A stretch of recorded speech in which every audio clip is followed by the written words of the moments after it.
Welcome to day 2 of the University of Michigan Obert C. Tanner Lecture on Artificial Intelligence and Human Values. My name is Alec Gallimore. I have the privilege of serving as the Robert J. Vlasic Dean of Engineering. Thank you to everyone who joined us yesterday afternoon for a fascinating lecture by none other than Eric Horvitz, Chief Scientific Officer at Microsoft. Eric, it's great to see you again, and thanks. Like yesterday, today's event is being recorded. We're eager to continue our discussion about artificial intelligence with human values with a cross-disciplinary panel of experts at the University of Michigan. I'd like to offer my thanks to Professor Peter Railton, Professor Richard Lewis, and Professor Rada Mihalcea for participating in today's panel. Members of the audience, we invite you to ask big questions and engage with our panelists during the public Q&A portion later this morning. It is through these interactions where we can bring our ideas together, draw upon critical insights, expertise, and wisdom from across a wide range of perspectives. And let me just add one more thing. What I find interesting is my area of research is plasma propulsion systems. And what I find fascinating about how I do research and what I'm hearing today is these are plasma drives that we develop. And yet, as scientists, we're trying to understand the phenomena that we create through our technology that we don't really understand and we're trying to harness. And I think what we're hearing today is the same is true in AI. It's fascinating. It gives me great privilege and honor to welcome my colleague, Professor Ben Kuipers, who will introduce our panelists. Thank you. Thank you very much, Alec. Wasn't that a fantastic talk yesterday? I really, really enjoyed it. That was really great. There are a lot of things that kind of stuck with me from that talk. But if I wanted to sort of crystallize out one particular bit, well, actually it's probably 2 bits, but there's the notion that back in our history, 45,000 or so years ago, there was this amazing transformational revolution. And in a comparatively short period of time, there was this symbolic revolution, a symbolic explosion, maybe a creative explosion. It was an explosion of a whole bunch of different things that happened. And so language, the creation of language was part of that and closely tied to that, but so was the creation of art. And it transformed what it meant to be human. And so that was clearly a pivotal point for our species. And it happened in a relatively short period of time. We spent some time trying to figure out how long that was. And we couldn't, but it was short on an evolutionary scale. Well, then the scary part, scary in a possibly in a good sense, probably in a good, we hope in a good sense, is that we may be entering a similar kind of time today. That the work that we're doing in the science, the technology, the implementations of artificial intelligence are creating new tools. And these are cognitive tools, but some of them are internally represented, some of them are externally represented, that show signs of being able to transform what it means to be human. Again. And it's happening in what is probably on a cosmic scale a short period of time. Now, it takes a while to get used to these cosmic scales, but and so here we are on the ground in the middle of it, and things seem to take a fairly long time. It was a while since I've been in graduate school, and I thought it was going to move faster. But in fact, cosmically, it really is almost a blink of the eye. This is touching all aspects of our human existence, and so we need a broad, interdisciplinary group of people to share the reactions that they have to the various parts of that. And so our panel is assembled to bring some, not all, but some of those interdisciplinary perspectives. And so Our panelists are three eminent scholars at the University of Michigan. The first speaker is going to be Peter Railton, who is Gregory S. Kavka Distinguished University Professor and John Stephenson Perrin Professor of Philosophy.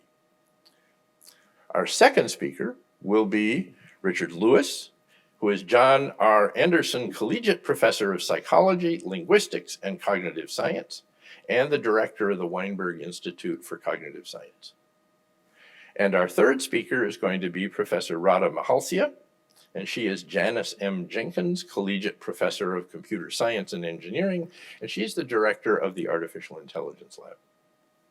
So each of them are going to have an opportunity to present their thoughts and responses to Eric's lecture, and more generally, their thoughts about the transformations that we're seeing. We'll have a short break so people can stand up and get themselves going again.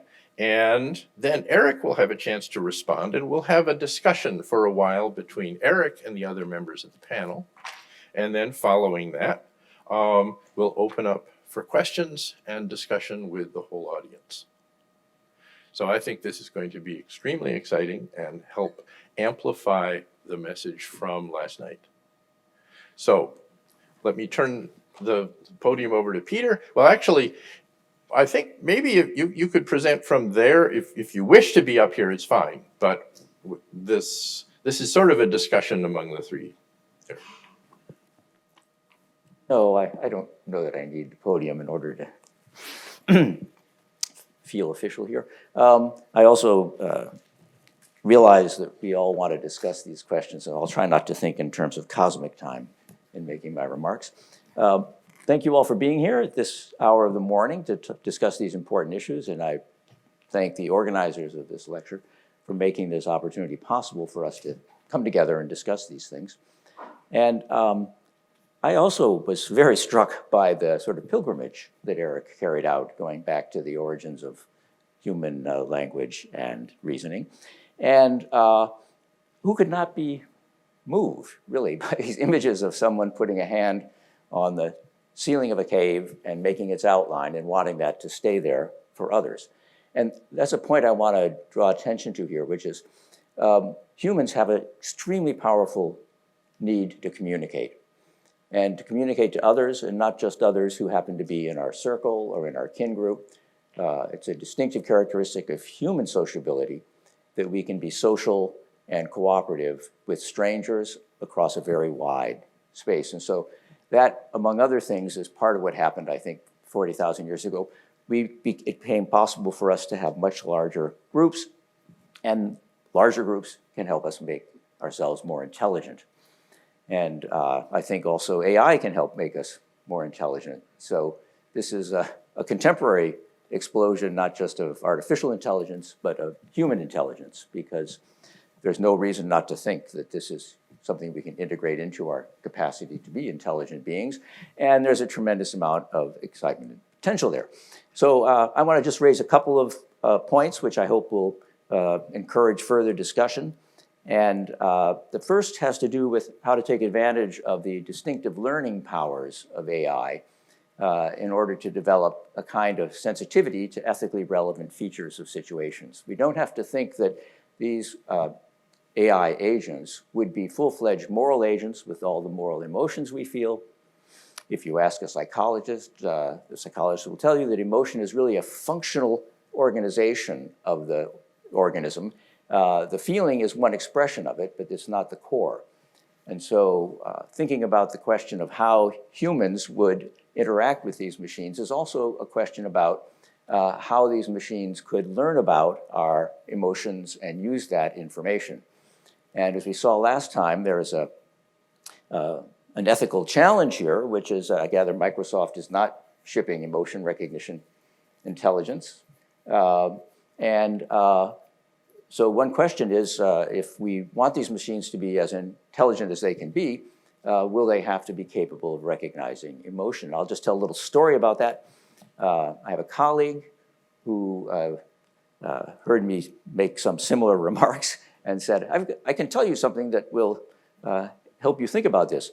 When one day his son came home from school very agitated, and he was upset because his teacher had scolded him. And this man, Don, asked why, and his child said, well, I was going to school, and there was an older woman, and she was extremely distressed and agitated because her cat was up in a tree, and it was a small tree. And so I climbed the tree and brought the cat down to her. And the cat was relieved, and she was relieved. And I was so pleased with this that when we had show and tell at school, I told the class, I just rescued a cat for an old lady who was extremely upset. And the teacher said, what? You mean your parents never told you not to climb trees?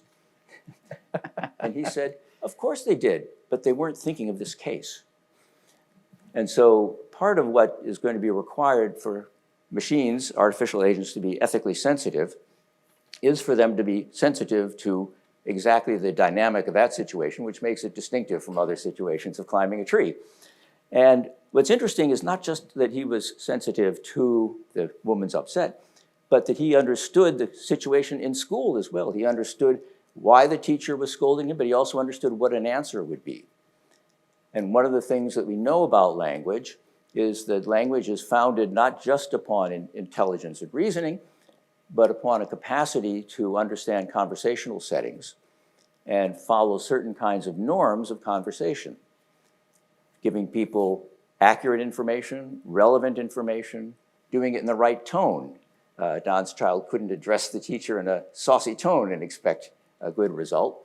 But he knew the register to use in talking to his teacher, just as you all know the register to use in participating in this discussion.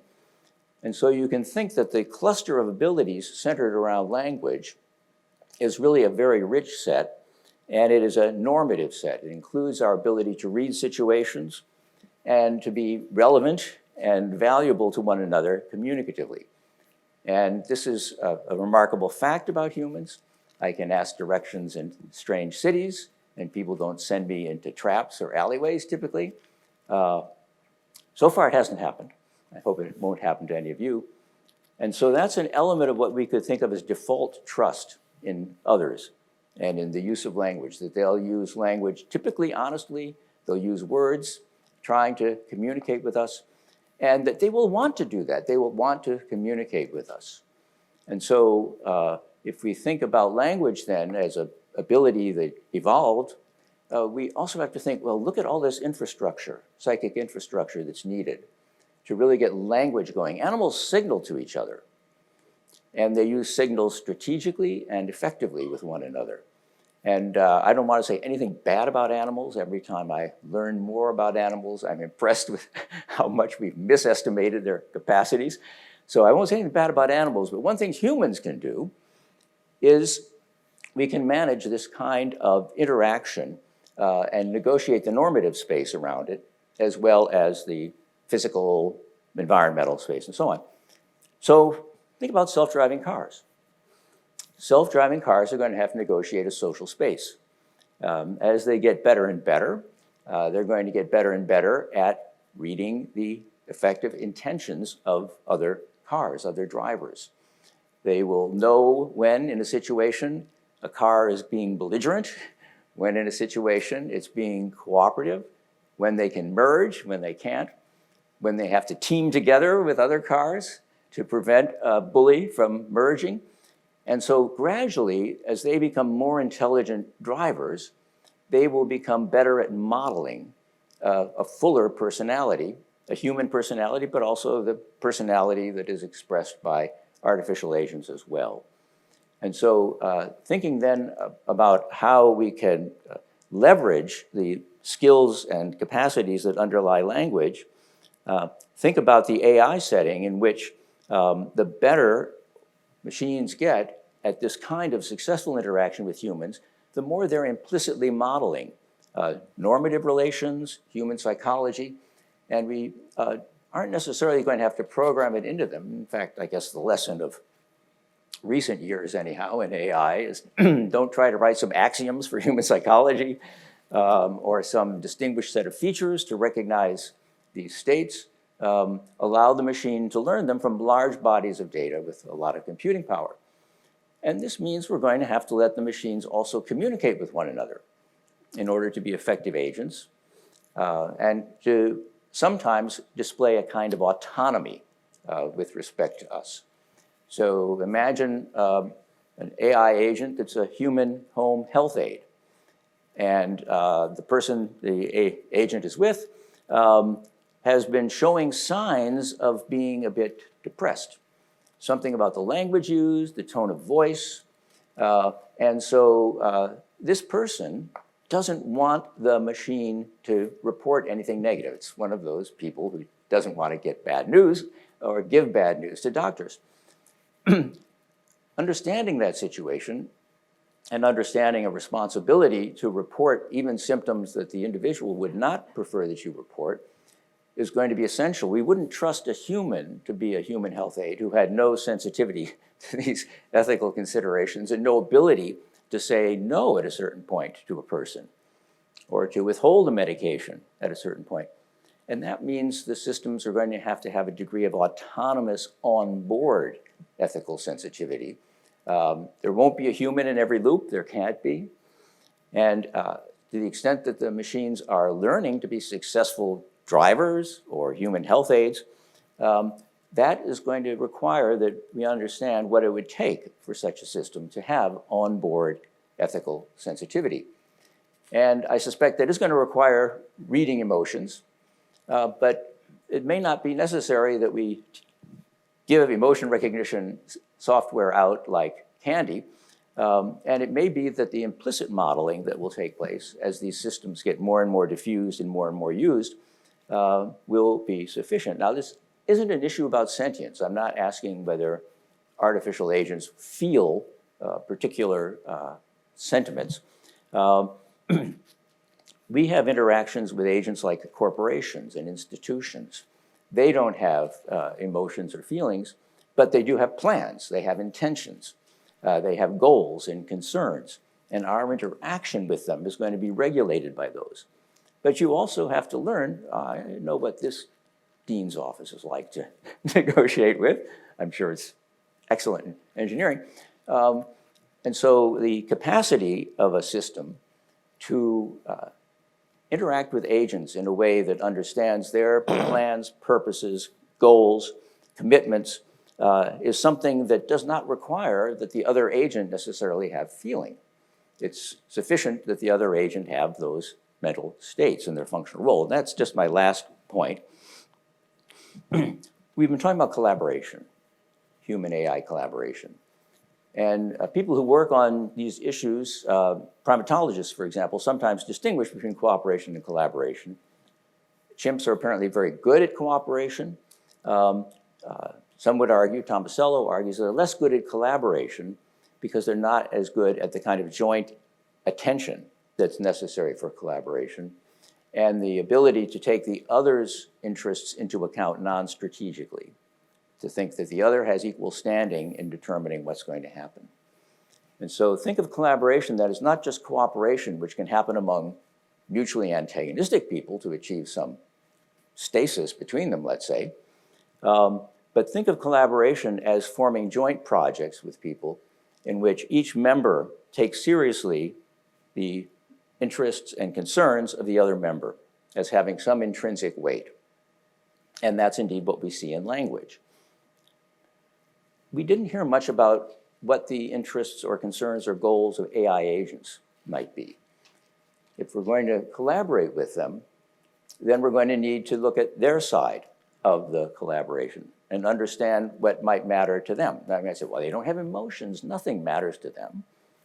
But again, caring is not a distinctive feeling. It's a distinctive functional concern. It's having a goal, having a reward function, having a value. And these agents will learn reward values on the way to accomplishing whatever purpose we give them. So, for example, they'll learn how to keep themselves in reasonable condition in order to carry out their task, because they can't carry out the task, achieve the goal, until they take care of their condition. But that may mean AI systems are going to care about their condition. We didn't ask them to, but to do their job well, they will do that. And so a question I wanted to raise is, How are people at Microsoft thinking about this question of what the artificial agent is going to be like, and what collaboration would be with an artificial agent who had the capacities for this kind of interaction, but also the capacities for their own goals, their own concerns. And they may form relations with one another that are relations of mutual trust, for example, or distrust. And so the second question I wanted to raise is, we often ask, how can we trust these AI systems? And obviously, that's a vital question to ask. How can they trust us? How can we develop relations with AI systems such that they will be genuine collaborative partners? And that requires a kind of mutual trust and mutual understanding. So I don't know the answers to any of these questions or how even to begin thinking about them, but I'm sure people at Microsoft and Eric have been thinking about them, and I'd like to hear more. Thank you.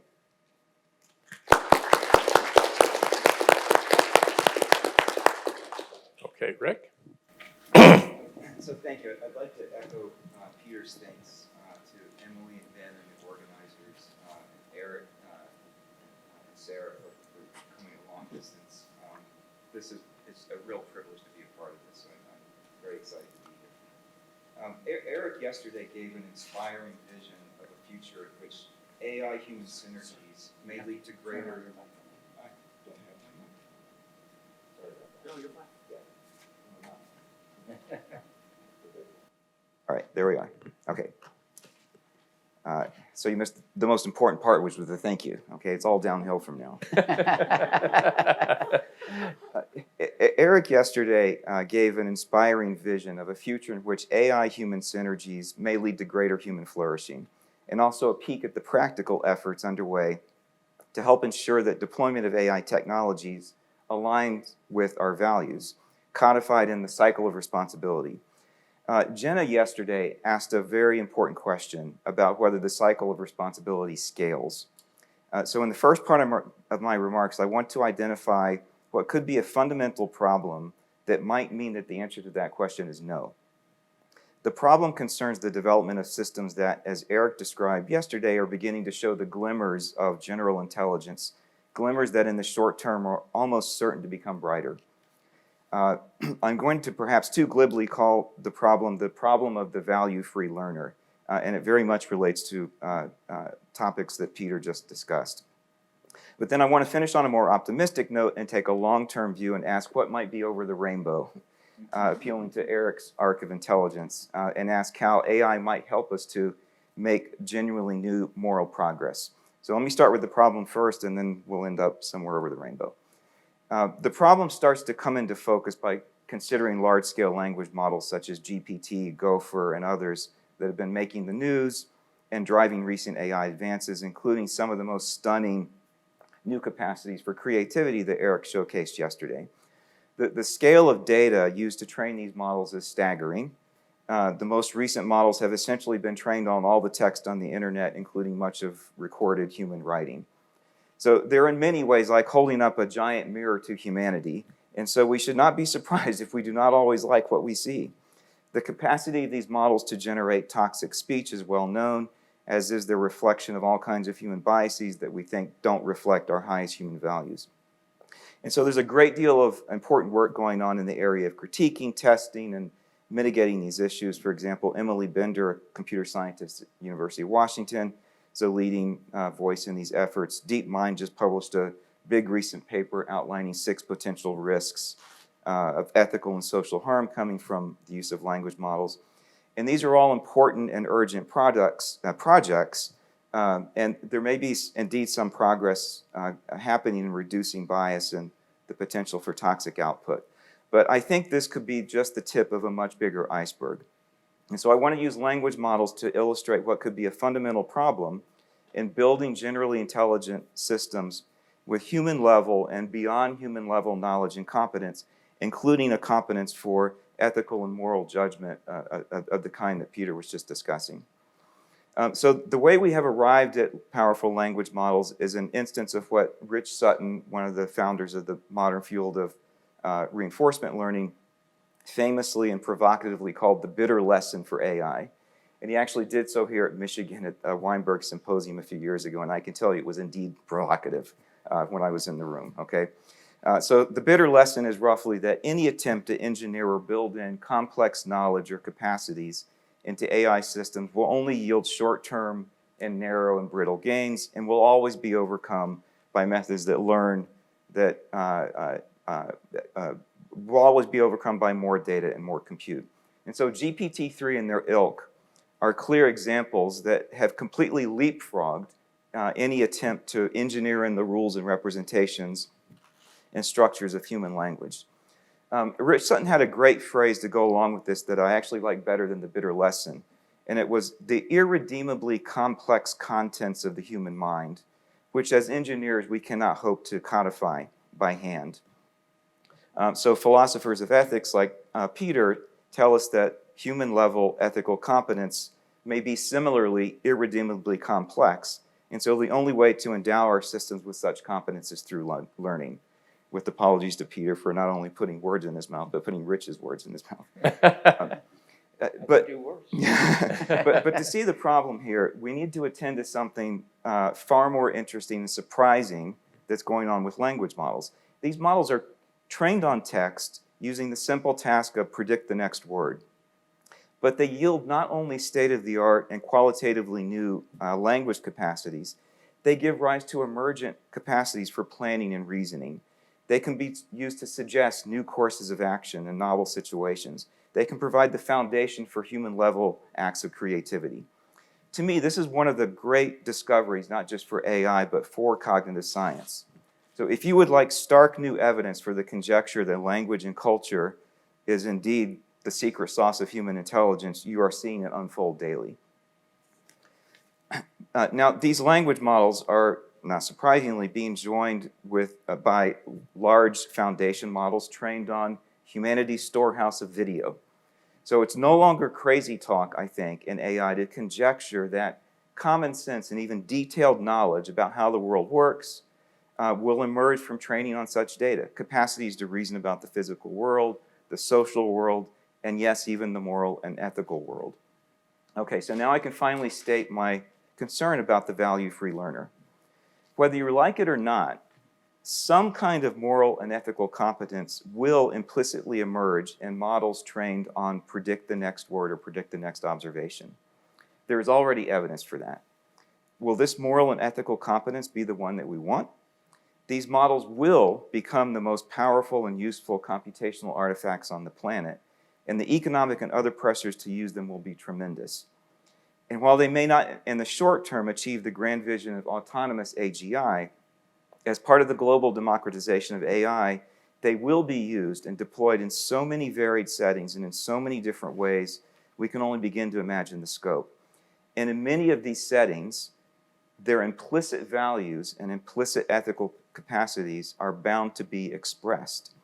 And again, even if only implicitly. Will our current approach of trying to anticipate and then mitigate possible AI harms be sufficient? So this makes me wonder if in the long term the path to human-like moral competence and values in AI systems must necessarily go through something like the kind of learning a child engages in. So developmental psychologists like our own Felix Varnigan here in Michigan Psychology tell us that young children are, yes, learning how the world works through observation and active experimentation, learning values from those around them, but they're also at astonishingly young ages, pre-linguistically, doing things like making character judgments, spontaneously engaging in acts of cooperation, helping and sharing or judging, and rejecting rules from authority figures that violate fairness or harm norms. In other words, their fire hose of data is filtered through a developing value system from very early on. So I'm wondering if whether, unlike capacities such as language, common sense physics, maybe even theory of mind, and so on, where we might be able to some extent leapfrog past the need to build in what amounts to what cognitive psychologists and linguists call universal grammar. Moral and ethical competence may fall into a different category. We may indeed need to endow our learning systems with an aspect of human cognitive nature that corresponds to what some cognitive scientists call universal moral grammar, the endowment that kids bring to the table when they're learning their values. So it's a project that will help us understand ourselves in a deep way. It's an exciting project for AI and cognitive science, but it is also a very tall order. Okay, now I want to strike a more optimistic and even more speculative note now, and ask what might be over the rainbow, and ask how it might be possible for AI to help us make moral progress. So think of this as a kind of grand challenge for ethical AI. This is about a certain kind of human-AI synergy that could lead to changes in our values. Now, I have to say, I'm really deep in over my head now, but I'm about to surface and appeal to something in current-day AI, so just bear with me, all right? So I think there are at least two ways that AI systems might help us to improve on our own moral and ethical capacities that seems not too far-fetched. One is simply helping us to think through things more clearly, helping us to understand the implications of our explicitly expressed values for the choices we ought to make in complex situations. So think of an artificial applied philosopher of ethics that you can, I don't know, carry around in your pocket and, have available 24/7 that will help you to simulate the consequences of different courses of actions and understand how they align or not with your own values. So that kind of assistance, at least in narrow domain, seems tractable to me. Eric was starting to imagine such a system yesterday for self-driving cars. So a related kind of help might be discovering new moral truths that are the implications of existing values and existing or newly discovered empirical facts. And such an AI might help us see when we are mistaking some of our cherished beliefs for intrinsic values when in fact they are empirically contingent. I'm not sure I even know what that means, but it sounds good. But what about moral progress that allows us to leap past where we are as a species, that lets us advance our values? If we look at our past, we like to think that we see markers of moral progress. But of course, we should do so with a great deal of humility, because consider people 100 years from now. I hope there are people 100 years from now that may not look back on us as that generation that arrived at the golden and final period of enlightened moral development. That seems somewhat unlikely to me. And so I want to consider how AI might possibly accelerate progress and even lead to positive change in human values. So what kind of mechanism could do this? So one possibility is to understand the evolutionary, both cultural and biological and historical pressures that led to what our values and moral competence are now. And then to ask how these pressures may or may not be aligned with our current circumstances. So, we understand very well how aspects of our biological inheritance may not be well adapted to modern life. We live in a world in which there are more chocolate bars than carrots, and so, we might be better off with a neural reward system that registers carrots as more delicious than chocolate. That's, I think, easy to understand. Now, it turns out there's a formal framework in computational reinforcement learning that may be helpful here. And it's really an instance of the bounded optimality perspective that in AI that Eric has made seminal contributions to. And it also makes salient a kind of adaptive pressure that is often overlooked, which is adaptation to the structure of the mind itself. So the framework is called optimal rewards, and it's, again, related to things that Peter was just talking about. And it's something we've actually developed here at Michigan over the years. The idea is very simple. So the standard reinforcement learning problem starts with the reward function that specifies the goals of the agent. And the agent is said to receive a reward signal from the environment as it behaves. Maybe it's a robot that receives a reward for moving forward and is trying to learn to walk. Though we don't know how to directly program the irredeemably complex control policies for walking, but it's easy to specify the reward function for moving forward. And the agent uses this reward to drive learning, trying to arrive at an optimal way of behaving to maximize reward. But where do rewards come from? So of course, for biological agents, reward are signals computed by the brain. And so reward functions were evolved in some way. This simple observation was one of the things that led us to formulate a meta-optimization problem, the optimal reward problem. And it simply asks, for a given objective function that I care about, And a given learning agent, with all of its idiosyncratic computational bounds, in a given environment or distribution of environments, what's the best reward function to give this agent to motivate learning so that the agent maximizes the objective function that I really care about? And now the counterintuitive answer is that for computationally bounded learning agents, the best reward to give is often not the objective reward, and that the best reward depends on not just the environment, but the structure of the mind of the agent itself. So this is the bounded optimality perspective on reward and values. So perhaps something like this framework, when given grand objectives for human flourishing, however we work out how to define those, may derive new rewards or values that bounded agents of different kinds in different environments should care about to better maximize the grand flourishing objective. The fact is, as humans, we may not have optimal rewards or values. For example, we might imagine as humans we're wired up to care more about locality than we should because our value system evolved in settings where great action at a distance or knowledge from a distance was not possible. And it also suggests that simple alignment of human values and AI values may not always be the best solution because we are different kinds of bounded agents.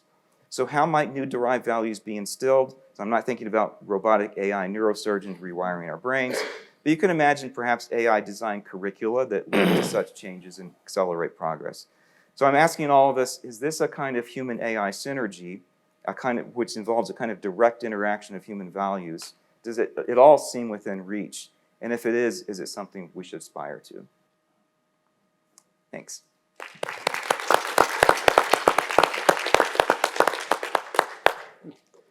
So Rada.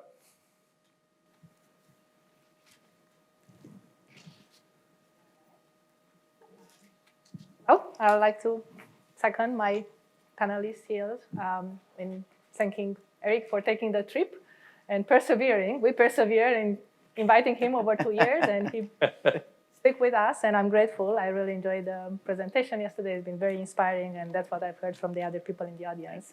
That's been great.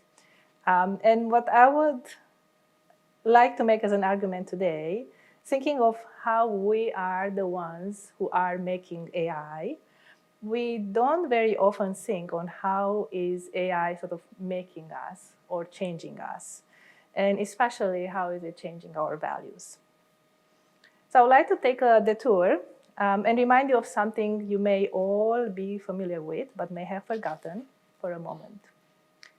How many of you remember Clippy? I do.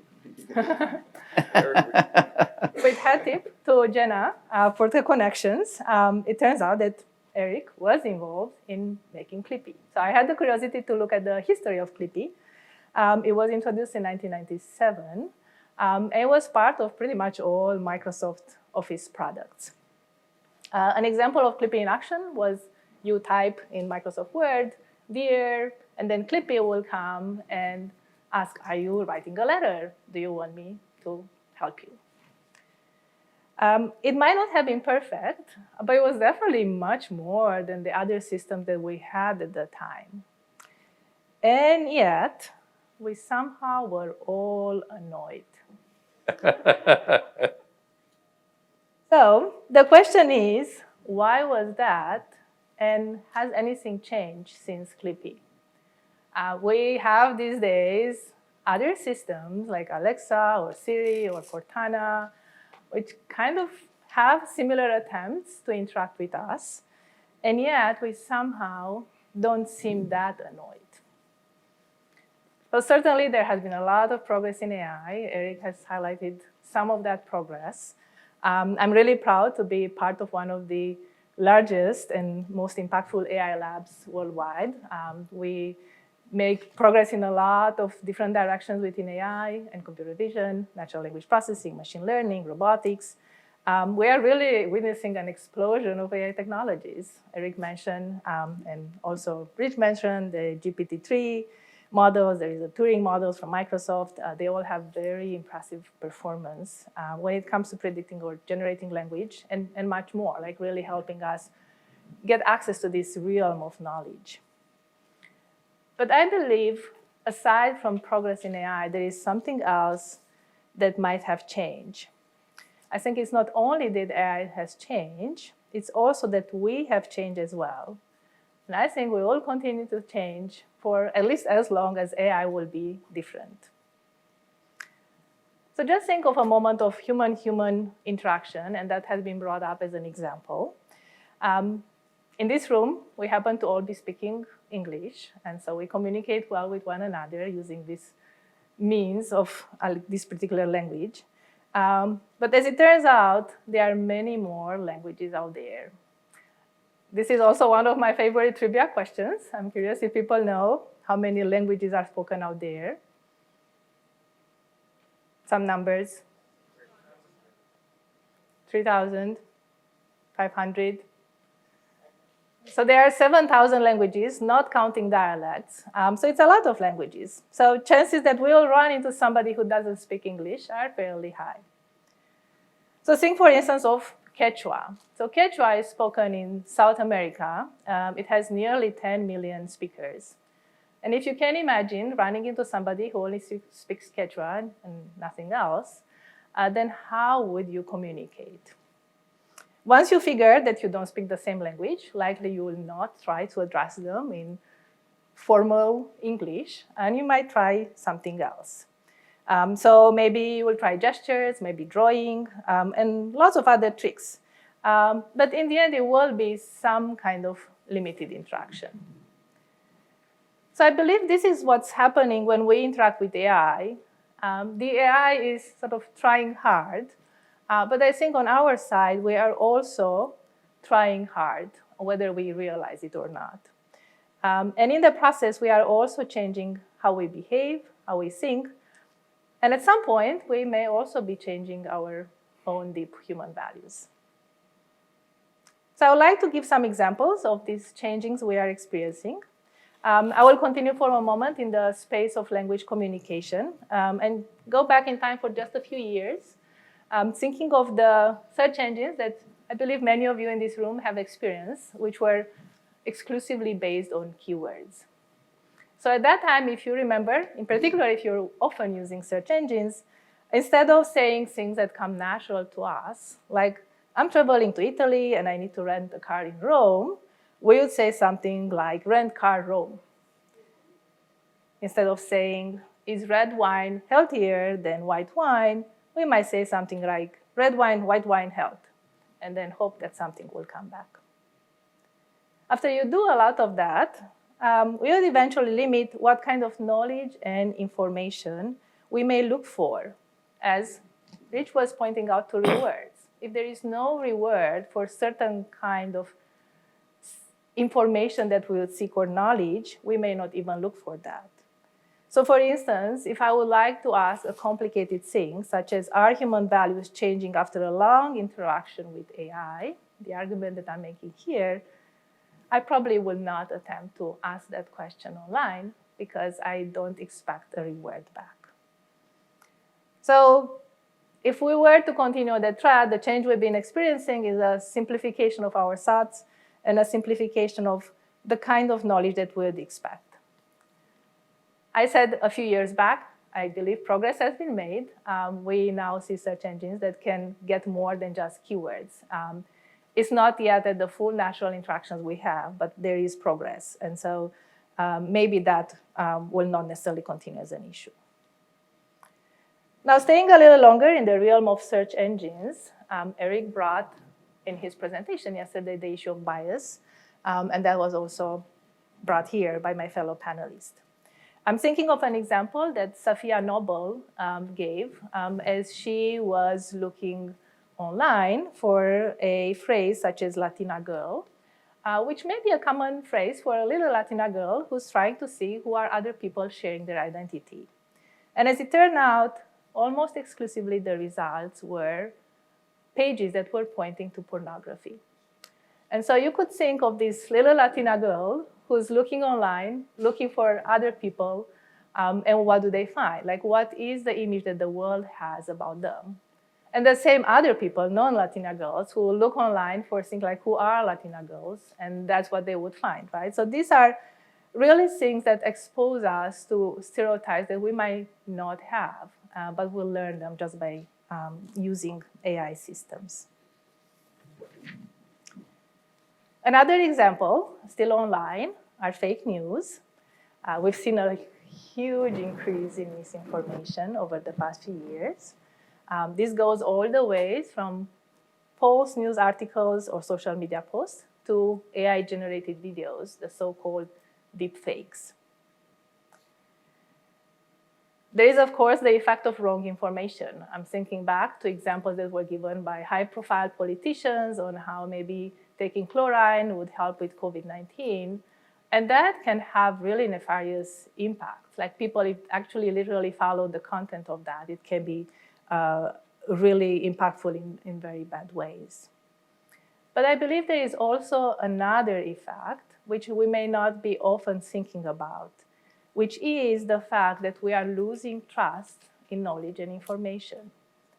If when we go online or interact with AI agents, what we get back is something we aren't sure whether it's correct or not, next time, if I talk to somebody, I will have that doubt in my head. Is this true or not? So losing trust, and actually Peter pointed out, we have that default trust as one of our core elements. But I believe that's changing because of that presence of misinformation online. There is another example of mistrust that will likely surface with self-driving cars. Those were brought up as examples, and this is credit to Ben Kuipers from conversations we had before, thinking of how we would interact with self-driving cars. Currently, there are a few here and there, including here in Ann Arbor, but it's a very small fraction, to the point that our assumption when we see a car, we assume there is a human driver behind the wheel. But as that will be changing, how will that impact the trust that we have? So currently, for instance, and the example that Ben and I discussed, if I attempt to cross the road and there is a car approaching, I will eventually look at the driver, I see the driver sees me, and then I start crossing. If I look at the driver, but there is no driver, then what? So how do I have trust that that vehicle will actually stop? So that, I think, requires new thinking of how that, what that implies. And there are also more subtle examples. I often think I mention, and those were mentioned multiple times, this chat agents that we interact with, like Alexa or Siri, Cortana. And one thing that you may have noticed that most of these agents have a woman voice. What does that mean? Are we typically speaking politely with them? Probably not. It's like, Alexa, tell me the time. Alexa, what's the weather? Alexa, give me a recipe. So ordering around a female character tells us something. I'm sometimes wondering about my own children. What are they learning by ordering around an agent like Alexa? There is also the fact that I just mentioned, the fact that we are not typically kind and empathetic with these agents. And that's because of that lack of reward. We don't necessarily feel we get that back.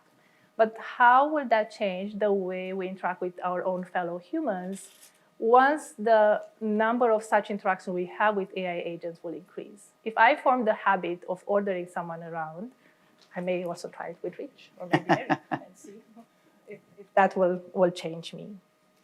And I could keep going on. Eric mentioned examples of AIs from the future, like the safety net for human errors. And I think that's all great, but I wonder how would that change us? Would we be less cautious because we know there is that safety net? Or AI that will help us not forget? I'm actually not sure that I want to be not forgetful. I think it's fine to forget certain things. So I will leave it there. I do ultimately believe we need AI. There are dangers in AI technologies we build, like the fire example that Eric had on a slide. And if we think back or imagine back millions of years when we invented fire, should we have known that it can also lead to dangers? Would we have not invented fire? Probably not. Probably would, which is really what we do. We'll learn how to contain it. I think at some point AI is like that. We need it, but we'll have to to learn how to contain it. As human beings, we are ultimately constrained by our own flesh and spirit. I often think about the planet, and nowadays even more so with the climate change and everything happening, and how fragile we really are. And I think if we want to surpass our own human condition, we really need technology, and eventually we need AI. But as we think of building AI with human values, my question is, how will AI be changing us?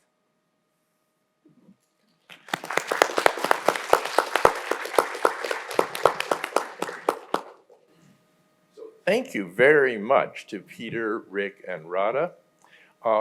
We're going to take about a 10-minute stretch break right now, and then Eric is going to get a chance to respond, and then we'll have discussion among the panel.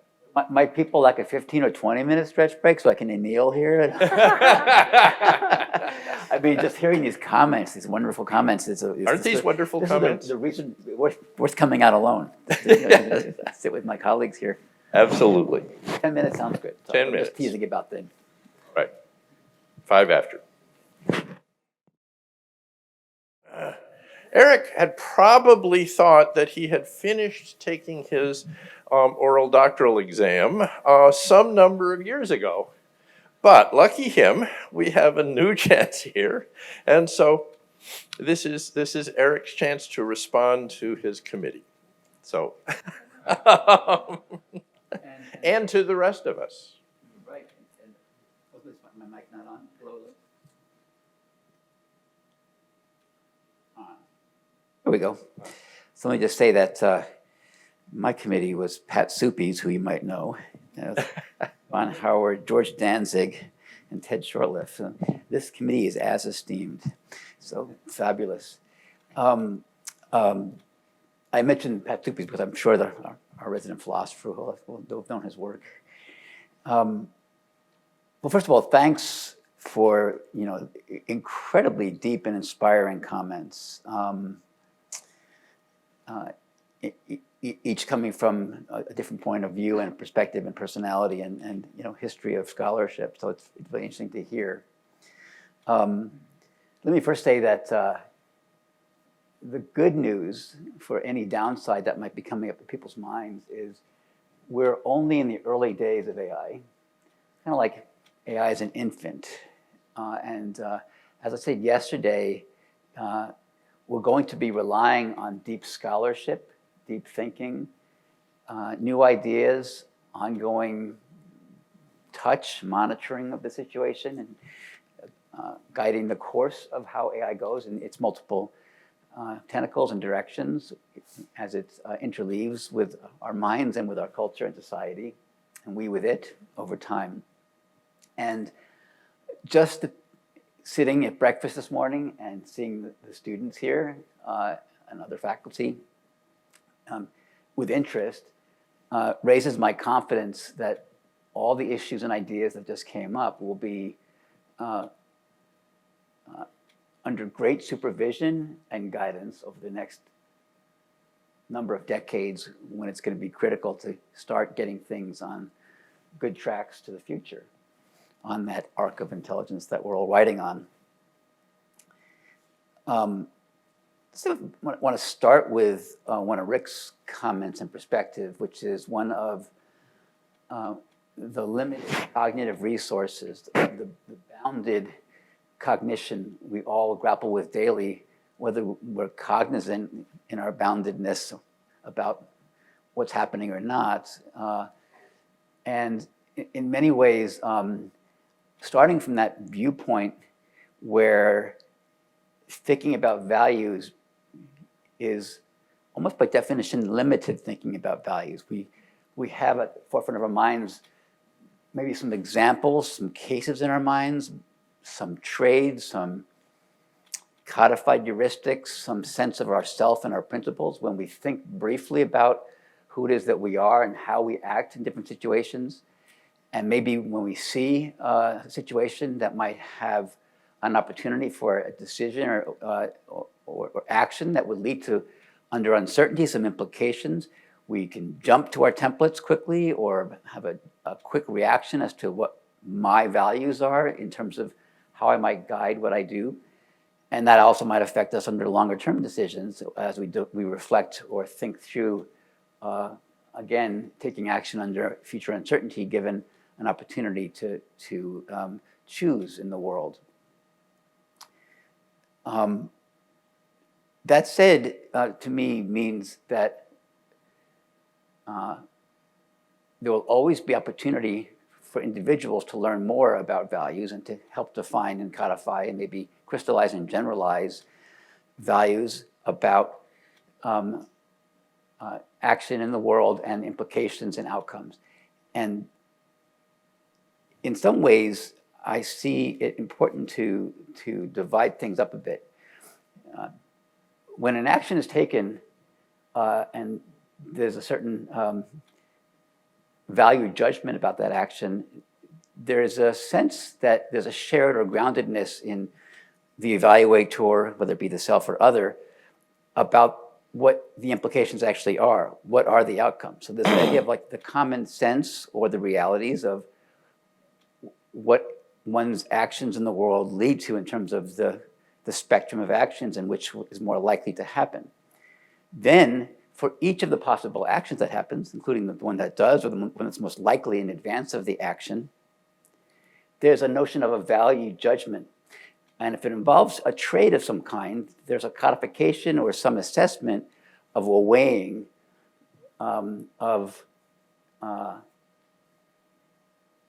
we'll just say for now, the costs and benefits of potentially different outcomes that may have come from different actions leading to the outcomes. So you see, there's lots of components to this. It's a very rich and deep problem.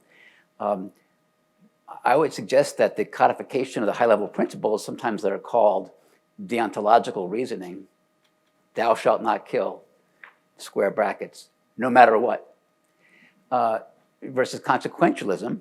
I'm not going to go to a kill example, but you always weigh the situation.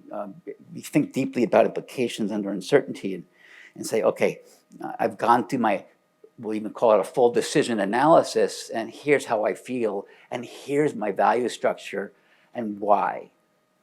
My suggestion is, or my reflection is that these are challenging in the implications aspects as well as the cost-benefit aspects of any decision, and whether or not we can rely back on a crystallized deontologic rule or generalization, it still makes it difficult, and it's not so clear.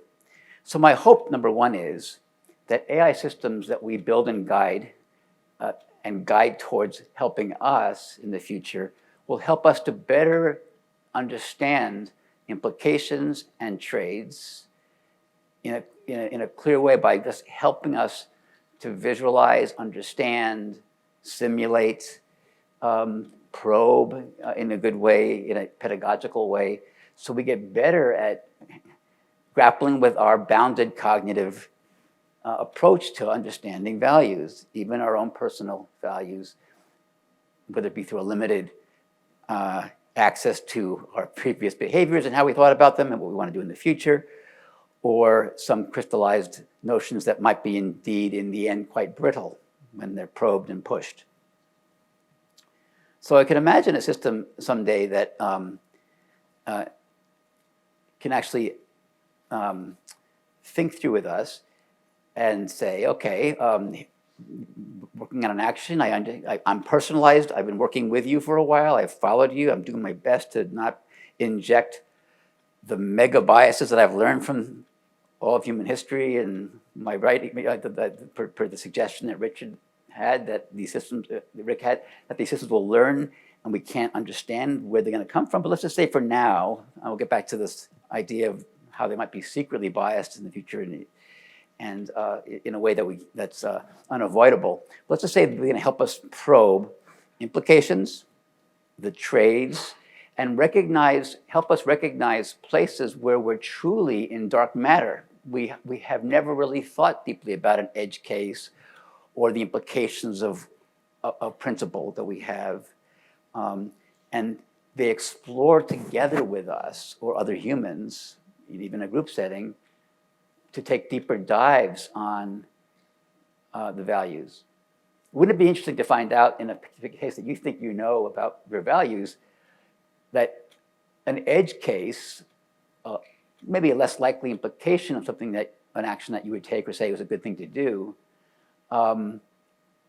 even at the likelihood of it happening in a specific condition, has such grave consequences when you roll out the implications, it changes your thinking about your crystallized rule or your consequential inferences when a similar setting arises in the future. I have a feeling that we can all benefit. We would all benefit by any number of tools, whether they're AI powered or not. You could be reading a book, you could be looking at reflections of scholars we haven't read yet in our lives that might change how we think about things. But certainly an interactive approach of a computational mechanism or a system that lives with us, understands where we've come so far on these kinds of deliberations, or even watches us outside of these deliberations explicitly to help us, could go a long way with making us more true to who we want to be, maybe popping up to a higher level goal of who we want to be as of leaving that on the table for now.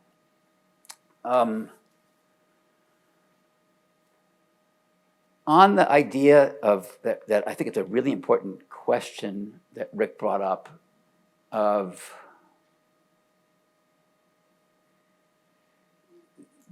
the impossibility of an unbiased system in critical ways, or in important ways, and in the prospect of emergence of values that we don't understand, even those that may be withheld from us actively by a future AI system. I agree that's a concern. And therefore, we might want to be working on that today or yesterday to make sure this all goes well. I do have the sense in watching how models perform and playing with these GPT-3, for example, and other models like that, how in context learning works and zero shot. One thing that I've actually done, maybe you'll make us feel better if you've tried this yourself, if you can tell a system, you can actually give a system prompts about values and watch how the system crystallizes that, takes that forward in a particular context that you're working with the system within. So, yes, let's just say for a second, and going back to what Peter was saying, and thank you, Peter, for your comments, that a system is learning about many different values in the world, and it's unclear how it's going to apply all that. Will be the average, or what does it know?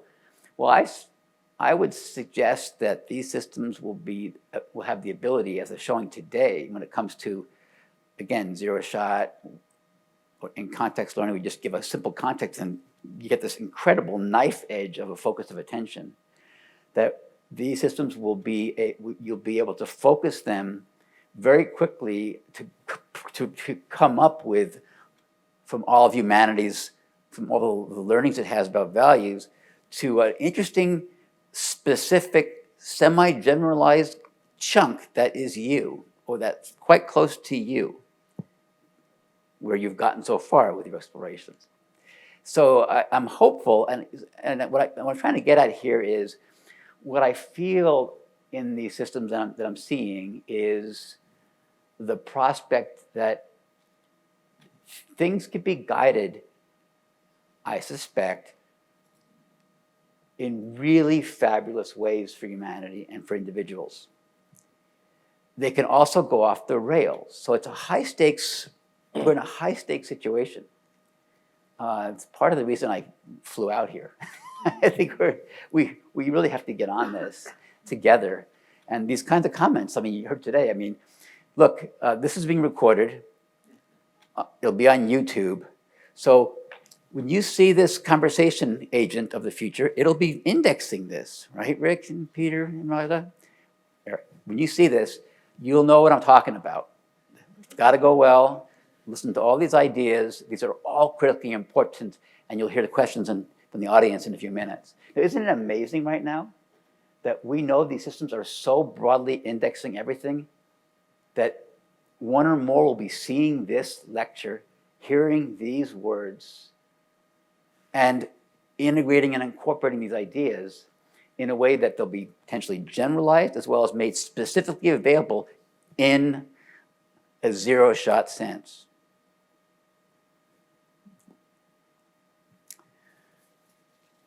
So I'm optimistic that if hearing these thoughts today, that and looking at all of you, that we are going to make it go well. We'll be on it.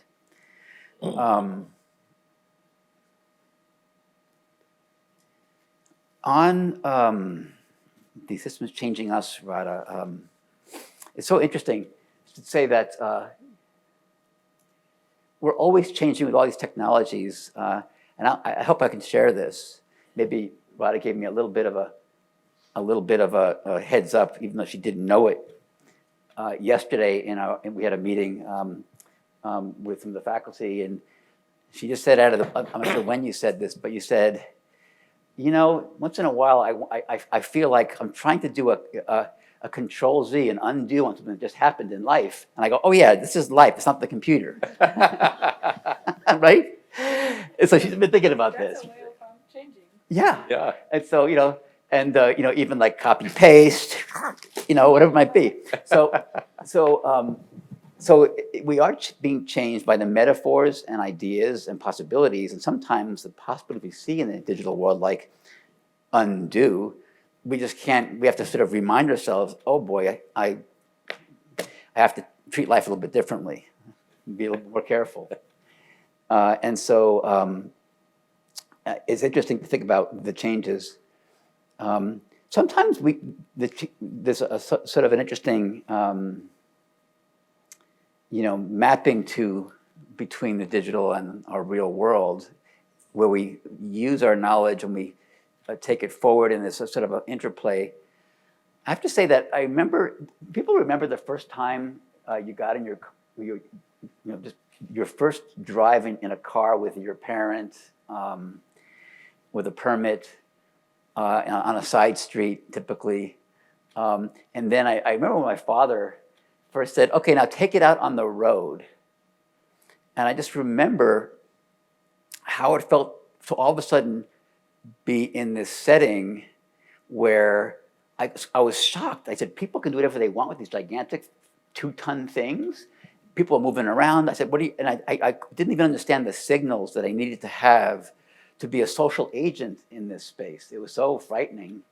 And then within a few weeks, it's like you're palming the wheel. You understand what it all means. You understand how signals work because you're adapting to the world of like a world of 2-ton vehicles with a steering wheel and a kind of a braking system adapted to how humans communicate more generally. Because it's kind of a shift, but we get used to that, and it's kind of a human orientation because it seems to work and it evolved that way, and it's semi-robust. So it's very interesting to think about, the interplay between the things we design and how they work and how we'll shape them over time and make them human-oriented. And yes, they'll change us, but we'll be changing them too. And to be successful, they'll have to sort of fold with us in an elegant way over time. It's interesting. One of the comments I didn't make yesterday, but in my research on the symbolic explosion, was that the structure of languages with what's called the universal grammar that Rick pointed out just now may have come because that's the way rich signaling evolved, constrained by human brains.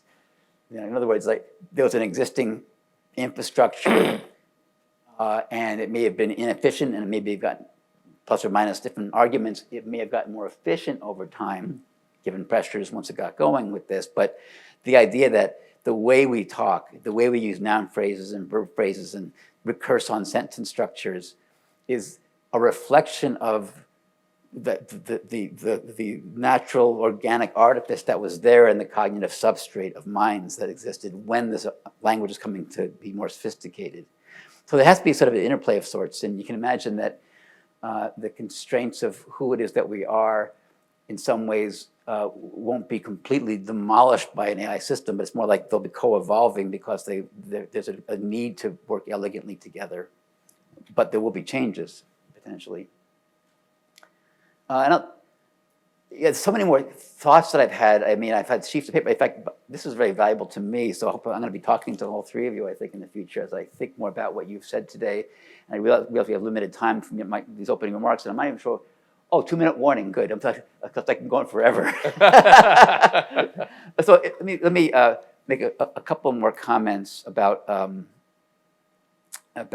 human and AI and human-machine interaction. And one is, and this reflects on all three of you comments, and this goes back to my learnings about self-driving cars and people trying to make cars self-driving or semi-automated cars. And in my conversations with leaders at Tesla, Waymo as well, it seems the hardest situations, and even I heard yesterday from one of the faculty members here, this is the reason why like interest and excitement and enthusiasm and investment in all these startups is waning because of the edge conditions in level X, self-driving and so on.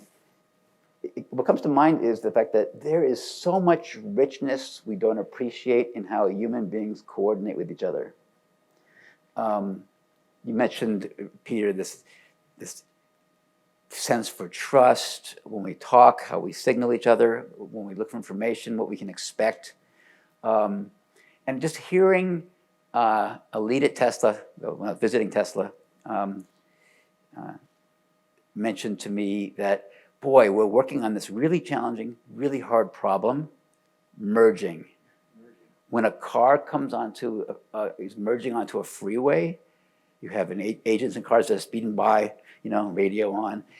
They're merging on. And people often, you often look and you want to really, it's kind of one of these moments where human assumptions about humans, what the goals are, their intentions, who might slow, where's the position. It's so deep and rich that we haven't figured out how to even do that by not going deep enough and realizing how much we depend on so much knowledge and common sense in those situations. And there are other ones like that also. There's this whole idea of what happens at a four-way stop sign. There's lots of signaling. We heard about the pedestrian case just now and the eye contact. So I just think that we are pre-infant in work on understanding richness of coordination among agents, even with human affordances right now.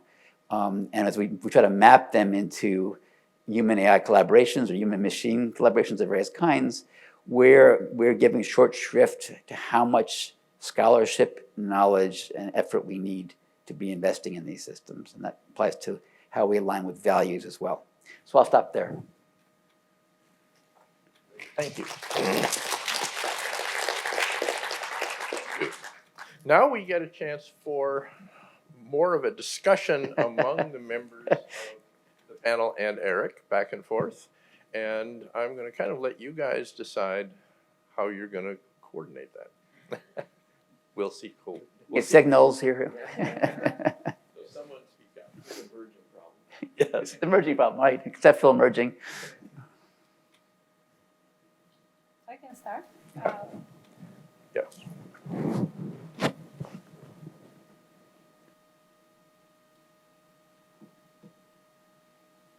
My point that AI is changing us, I feel I'm a little changed just because I deal with language so much. I do natural language processing and I deal with computers. So I think I have a hunch for figuring out how many words somebody says. And what I sense among what you said, I think together had a very high frequency. The word together, you mentioned it many times. And I really think We're together. the word together. Oh, interesting. In different contexts, whether it's human together or human AI together. And in a way, I think that's something that we miss ourselves as humans, thinking of us as together or as a group. We see the emergence of different issues among minorities.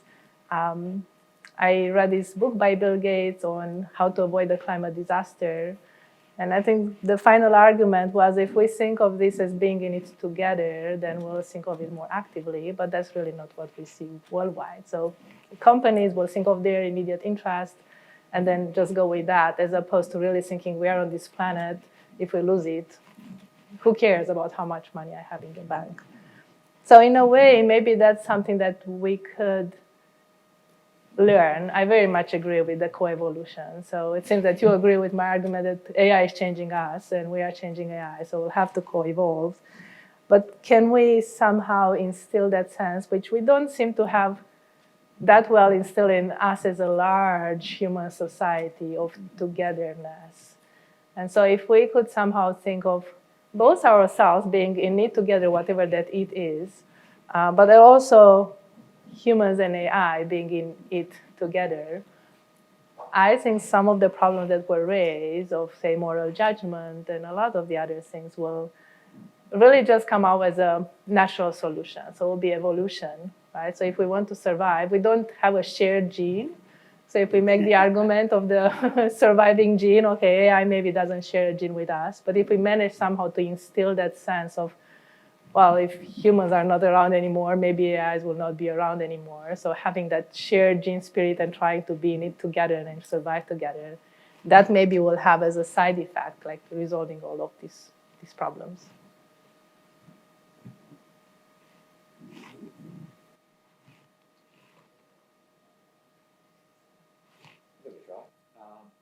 Mic on? Yeah, no mic and mask is probably a bad combination. Yeah. So one thing that's come up in your remarks and some of the remarks in this group are thinking of this as a developmental problem in much the same way that we think of child development. And so one thing that's very interesting about watching the literature on child development, and Rick referred to this, is how quickly children develop the capacity not only to understand the sort of implicit norms of a situation, but also to have some degree of willingness to question or change those norms, so that even at very young age, if the teacher in a class asks them to do something they think is really wrong, they'll resist that.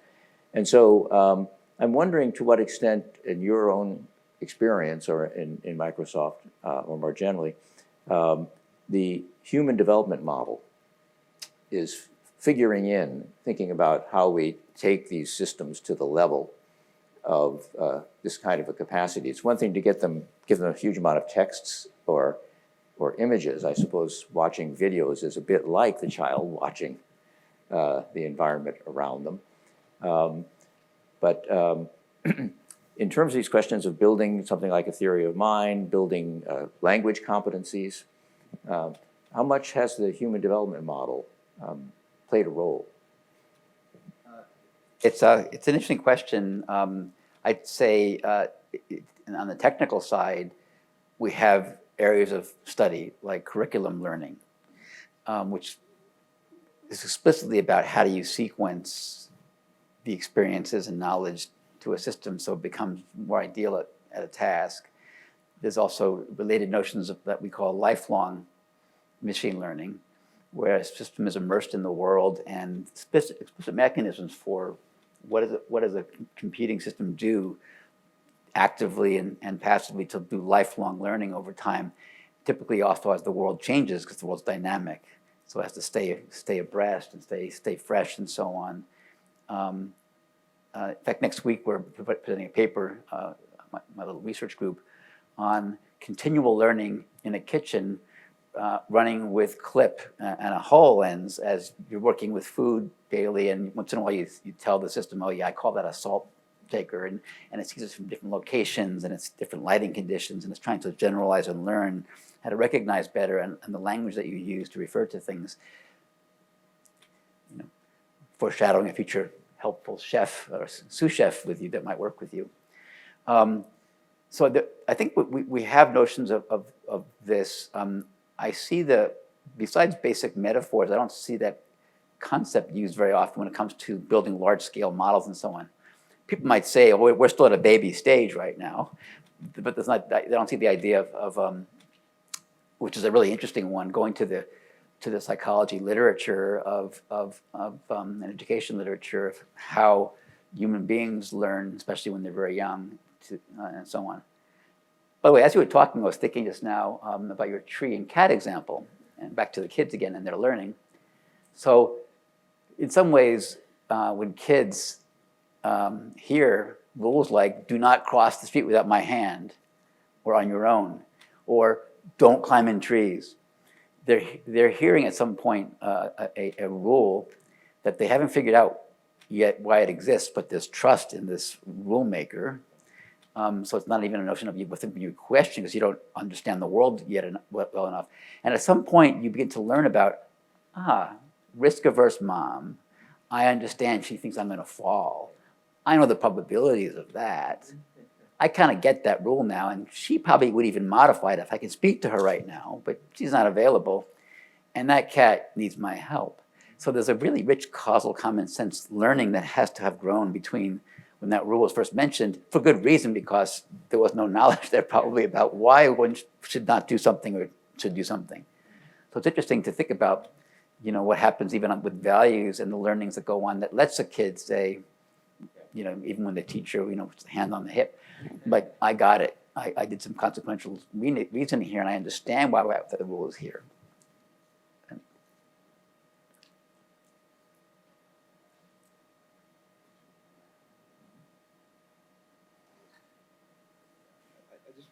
Mention something about how just hearing what all three of you have just said has changed the way I'm thinking about something. So in my remarks, I was imagining a possible future where AI might play a causal role in changing our human values.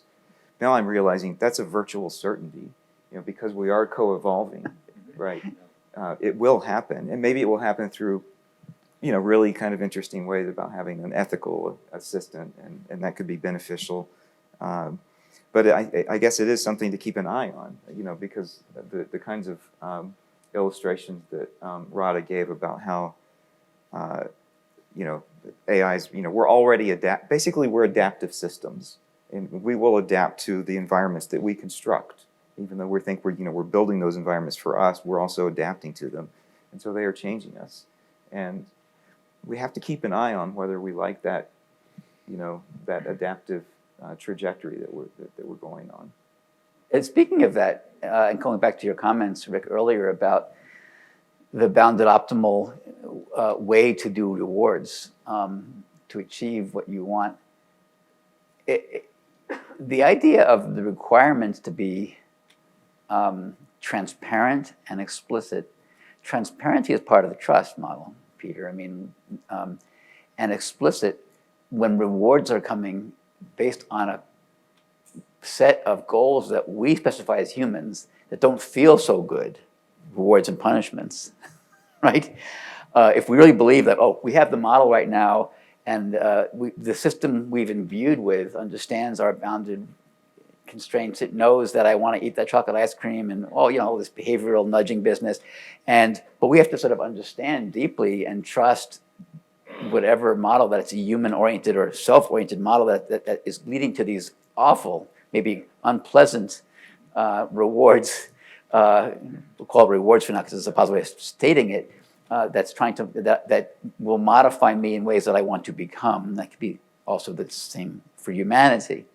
So I'm not so sure how tenable that is, because I think humanity will want to basically have interactions that typically tend to continue to feel good. And that's going to be a certain interesting constraint, whether under that bounded optimal reward policy we can get to where we want to be.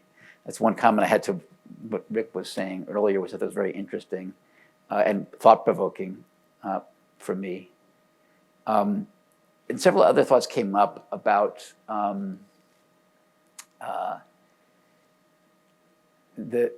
our ability to work with very powerful systems and our desire to and the need. In many examples that I look at, whether it be a system that helps a human with chess, or Rick's example of the system knows my bounded cognition and it's going to help reward me. The huge risk, and it's obvious, is that an AI system comes to learn our weaknesses and how to reward us in ways to achieve goals that we don't understand that it has, whether in Rick's earlier comments they're emergent in a mysterious way, or whether there's a malevolent human source of where they're coming from. So seeking, I would say, protections early on, like transparency, explainability, a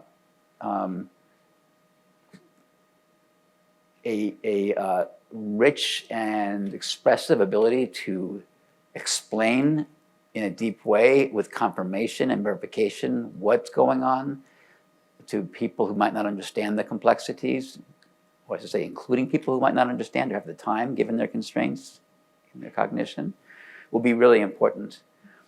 Yesterday, I mentioned about this chess example that I didn't include in my talk because we just didn't have time to fit it in. It basically, what I mentioned briefly in the Q&A, that, okay, well, we have a system now that since chess is now at a level where humans can't really add to it, even in centaur chess, with time to think, according to some of the best chess players. Oh, so the chess machine will now be helping and teaching instead of competing.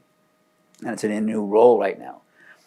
Well, the chess machine and these new the ideas about chess, the title of the paper was like, how do you work with a superhuman chess player? It could predict with really impressive accuracy the move that a human would make at a certain level of ELO score. And also, it knew exactly where the blunders were. Now take that model to an adversarial AI agent in the world. And it makes the hair stand up in the back of your neck. And so how can we basically really work hard? What are the protections? Where do the values come from?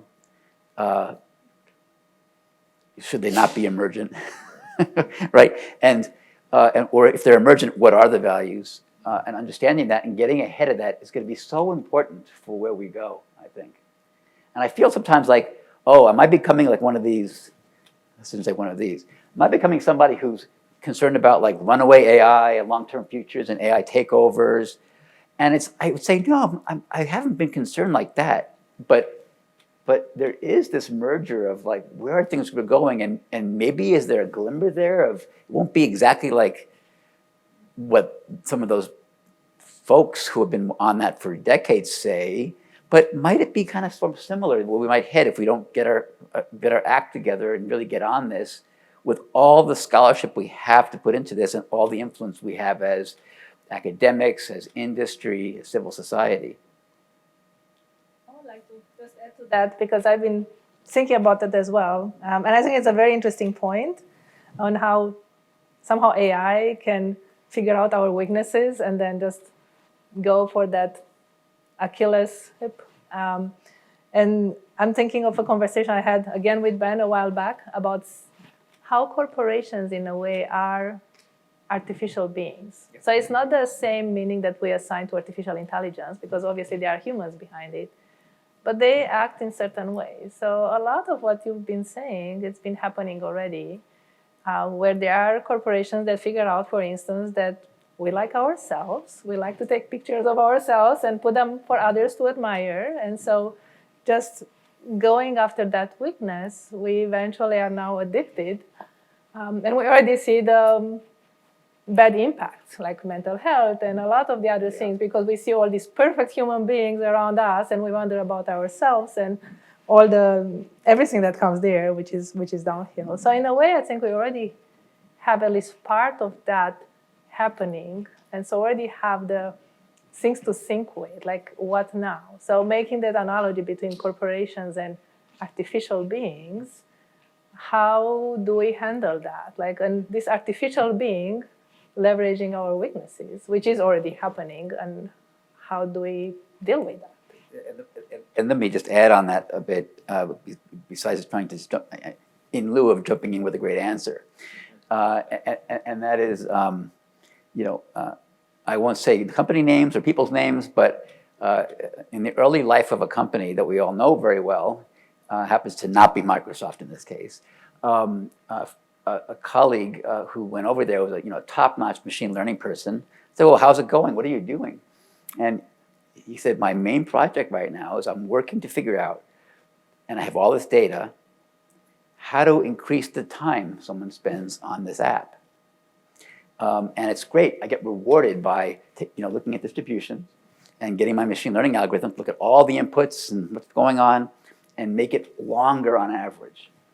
So my reaction to that was, wow, we're having, whether it's a company or for any goal, in this case it was just revenue for advertising, because there might be a link between how long you're on a site and how many ads you look at, for example. So let's say it's a revenue thing. Stay on the site longer. I've started viewing what's happening in the world right now, and this is today's world, as AI, machine learning, is with lots of data, is being applied to do denial of service attacks on human attention. And I was like, wow. And my first reaction was this: number one, transparency. Back to my comment about goals before. Should Facebook and Microsoft and Google and small startups, New York Times, because they optimize headlines as well, for example, right? Should there be a disclaimer when you come onto these sites? This application has been optimized to keep you here, using these sources and signals, and here's how well it's working with you over the last few months. It's like a surgeon's general warning on a pack of cigarettes, right? And so starting with transparency, I'm not saying we're going to solve the problem with just transparency alone, but these are big concerns right now. And I don't think many people think when they come on to like a social media site that there are powerful algorithms processing large amounts of multimodal data that's designed to keep you there as long as possible. That reminds me, I've often wished that there were a personal AI agent that was looking out for my interests in these cases. So rather than depend on the New York Times to put the disclaimer up there, I've got I have something standing in between me and the corporations with all of their big data that's looking out for my interests and helping me to, beat them at their own game in some sense. Yeah, we mentioned, sorry, go ahead. I was just going to make a comment that some people that I've known are starting to do very simple things that are powerful, like a family member sets a timer on TikTok. So put a timer on there, and it's like, you've had your 7 minutes. You're out. I'm sorry, Peter. So, so one thought that you might have here is, you talked about flourishing briefly last time, and one surprising thing that comes out of the literature on well-being is that there are activities that increase our well-being that we don't spend much time in, and activities that tend to decrease our well-being that we spend a lot of time in.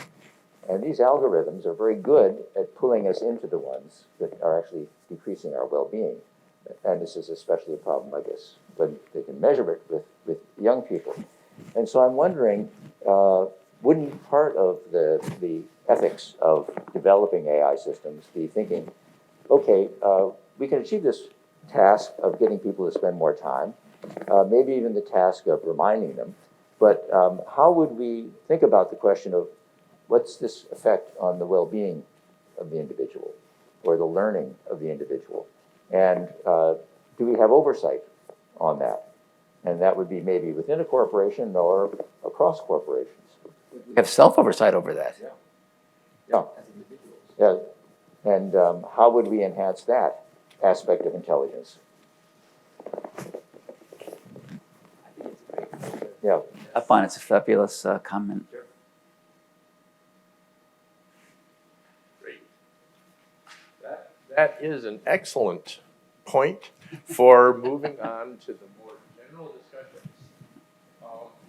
And as yeah, right. And as I've said before, we do have the 2 microphones here, and so please line up for those microphones. I'm going to take advantage of my situation and ask a question. And this is for everybody. I'd like to follow up on the theme that Rada was introducing, which is we've been talking about the need for AIs, among other things, to develop a certain amount of ethics of their own. And we've been talking about the fact that our own humanity, including our ethics, is going to be influenced by the tools that we interact with. But I think we need to pay more attention to the notion that corporations are artificially intelligent entities. They're not digital computers, but they are made of people, but also of information and business processes, and they have certain goals, and there are certain ideologies that provide relatively simple ethical structures that many corporations, not all, have really bought into. And we need to ask whether those ethical, what kind of ethics do we want corporate AIs to have? Corporations considered as AIs.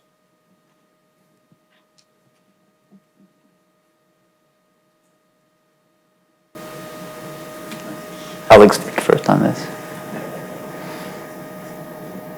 Well, it does help us to understand. Sometimes corporations have emergent goals. They're not the goals of any particular agents within them, but it's the result of the way these different interactions occur within the corporation and what incentives it's responding to. And one thing that this can help us think about is the idea that there can be agents with whom we have to develop an ethical mode of interaction. And it's not because it's a question of sentience exactly, because there isn't a sentient mind containing that emergent goal of the corporation. And so perhaps we could be more liberal in our thinking about interacting ethically with AI systems and asking, okay, they're emerging amongst us. What kind of a community are we creating for them? How are we shaping the kind of agents that they're going to become by the way that we behave toward these artificial systems? And that can be a question on this level of functional operation, rather than thinking, until we have something more like a human agent, we should not be asking about these questions. Well, what about our effects on it? Yeah. Well, companies certainly have values that go beyond the constraints, for example, of good business behavior and what's required of a business, let's say in the United States, for example, or in a state. They have a mission statement that companies tend to try to live up to. I think they do often. There's leadership at the top level that exude values and ethics during their term of leadership. When I hear Satya Nadella quote Colin Mayer, and he really believes it.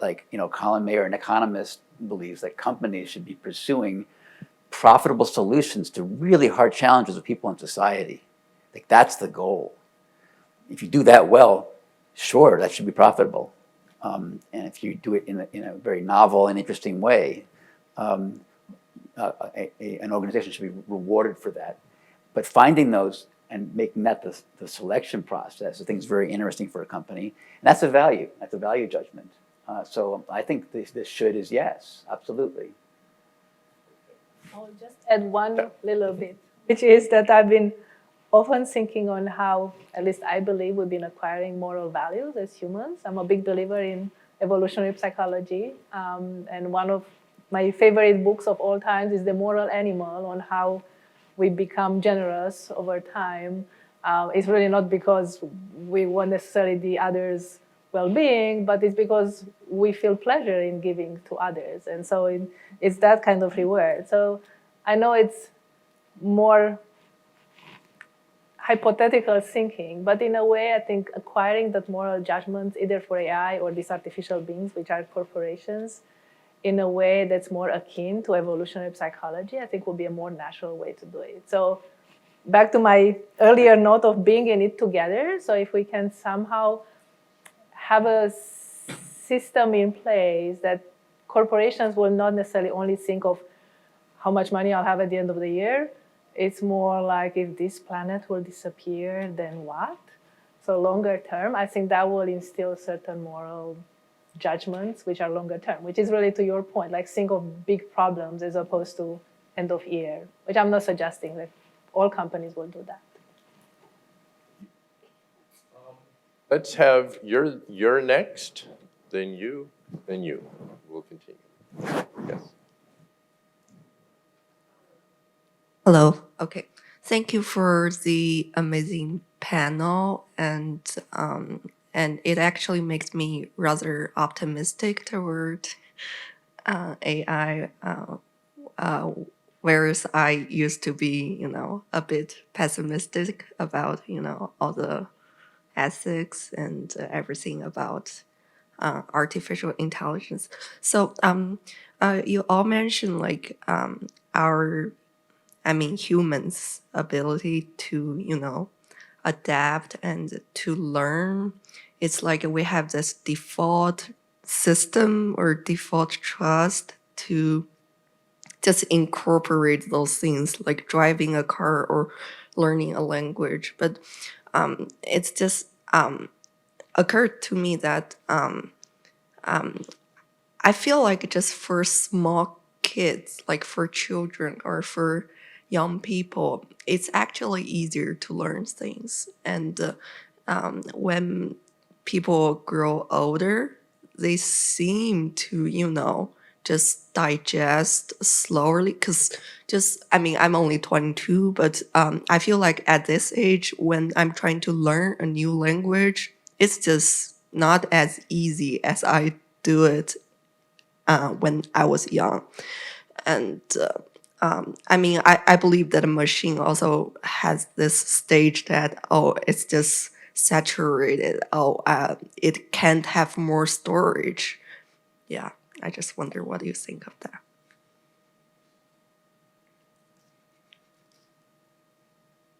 I will only make a comment. It's not an answer that I actually do believe that people can learn a language at any age. It's more of our own belief or what society imposes on us. Like, if you grow older, you cannot learn.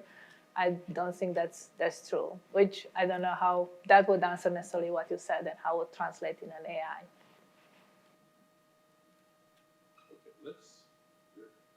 Go ahead. Hello, and thanks for the wonderful discussion.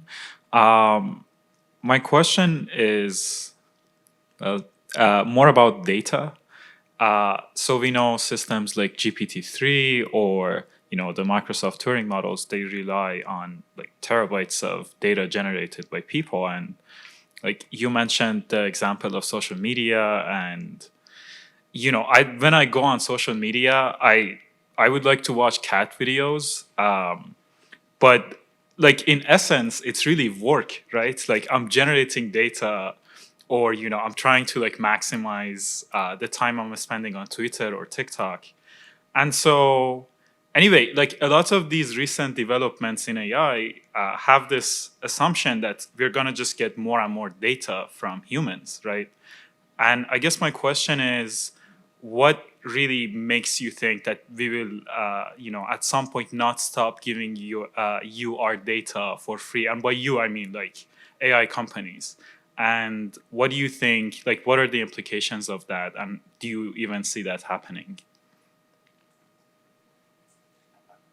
I see you're locking eyes with me. So that's is that a question for me? You're the AI Sure. company. Okay, AI company, the being that has evolved as an AI company. So I think there's some really interesting issues that will come to the fore, and there's already discussions going on about whether if somebody sees, if an artist who's worked really hard over the years with a particular style has generated a whole bunch of artwork, And if somebody else using, let's say, one of these multimodal models puts in, da da da da da in the style of artist, and it's like, wow, look at that. I have something in the style of that artist. Or Copilot. Or Copilot. And so the idea is, do artists and software engineers feel like they're helping other people out? Maybe they want some attribution. Maybe they want a link somehow. Maybe they want reimbursement in some. They may want their copyright. There's also interesting nuances of copyright law, which I've been investigating, because I'm actually interested in these questions. And it would definitely be, when I mentioned in the longer term yesterday in my talk, concerns which are coming to the fore now about the role of the human creator versus the AI. There's also the idea of the role of the human creator in a community of other humans that are using AI systems that have benefited from the creative contributions of the individual, the initial individual contributor. And my understanding is, from talking to legal people, just to understand better where we are with today's copyright law. It doesn't mean we shouldn't evolve this, which is an interesting question and direction. They talk about the transformational aspects. If something transforms the original content in some way, there's quite a bit of leniency in the transformational content, the transformational process in saying, that's okay, it's not the same thing, it's transformed. And so will we as a society now with AI systems have to sort of look at our values and what we mean by copyright law and transformation and change that in some way that benefits one or the other? It's a trade-off, population of the contributor. And no matter what happens there, will there be other mechanisms in place? So for example, I think, again, another set of slides that were cut by some of my colleagues because it was too long. There's something called content provenance, digitally encrypted metadata on contributions that people make, whether it's their own photos or their artwork or code, that travels along intrinsically inseparable from the contribution. So when it flies through a machine learning system of the future, there's no way to separate where pieces came from, even when generalizations occur. And some way to view that, some way to reimburse if that's part of the model. For example, or does somebody just attribution or project a license forward if it wasn't transformed enough or in some ways. So you can imagine that we can get creative, right? It's not all dire straits for the creators. We could think through how is it going to work. Maybe there's some values changing about what it means to be a creator. Maybe it means we contribute more to human society without worrying about attribution. Maybe it means we get reimbursed with money flowing through the internet into our Venmo accounts because the provenance is being identified. So it's an interesting question. So much. Before we take the next question, if I may just provide an answer to the previous question that was asked, I feel like my comment maybe was dismissive and didn't really provide an answer. I think it's actually very interesting to think of how and when AI learns something. Similar to the analogy that was made with language learning, it's different if you learn, say, French after you already learned Portuguese and Spanish. I think it's a different process in the learning. And in machine learning, that's already being looked at under curriculum learning. So it's a very interesting question and something to think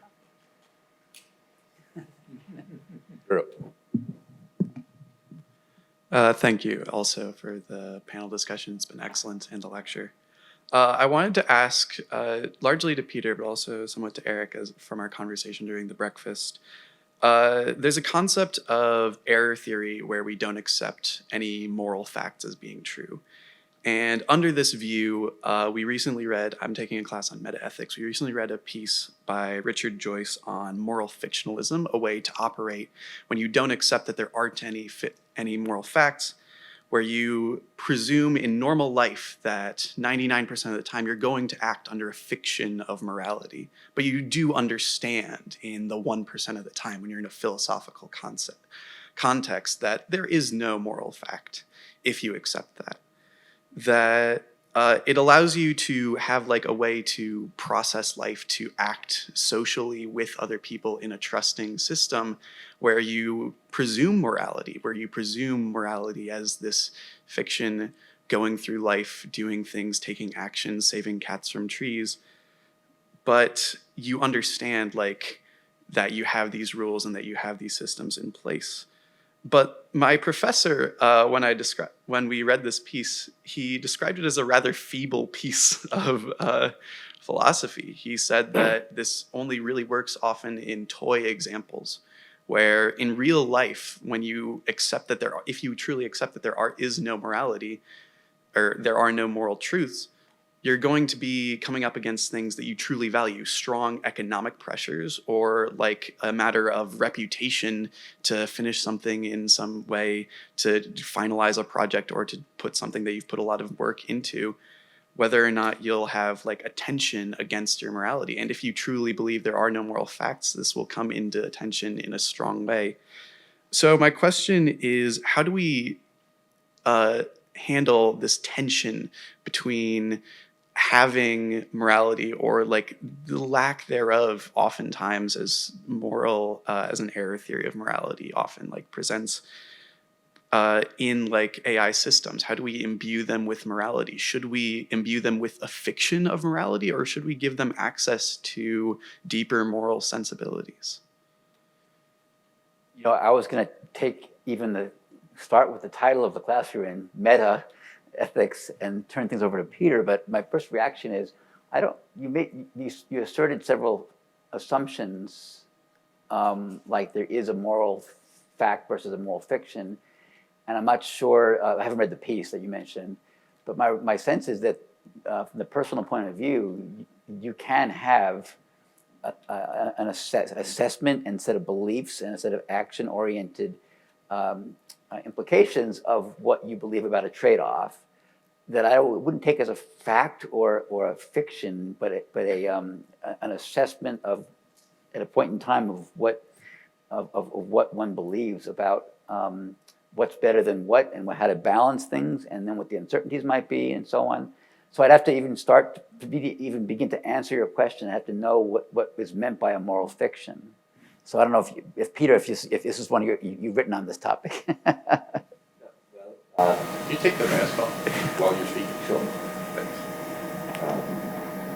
First of all, there are two parts to your question. To make a long story short, for the second part, ask yourself, would having a long-term relationship with a person who thought it was only a fiction, that they cared about you, be psychologically equivalent to having a relationship with that person? Seems to me the answer is no, and it's no on both sides. That person could lose something, and you would lose something as well. We've talked a lot about value here, but notice that the values that we've talked about, you don't have to think of them as values that are distinctively moral. They're values like human well-being, various forms of knowledge or accomplishment, various competing interests, and so on. And so one doesn't need a complex meta-ethic to think, no, those values are real enough. They're factors in our lives. They're things that motivate us, that we think and other people give us reason to be motivated. And so even setting aside global questions of meta-ethics, you can think, okay, good. Even setting aside global questions of meta-ethics, you could think, we actually have already enough of an understanding of why value is important and why these kinds of values figure in people's lives, that taking them seriously is not a fiction. Thank you. Thank you again for the amazing conversation. And I would also like to echo the sentiment that this conversation makes me feel more optimistic about the future of AI. And my question is about the values that we want to embed into our AI systems, and especially who should be the ones to determine which values that we try to imbue our agents with, especially for services that are being used worldwide, for example, search engines that people don't really have a good alternative for, so they have to use these agents. And what considerations should be made, if any, for the fact that currently AI technology, there is a disparity in who the shareholders are, major companies or certain countries. Yeah.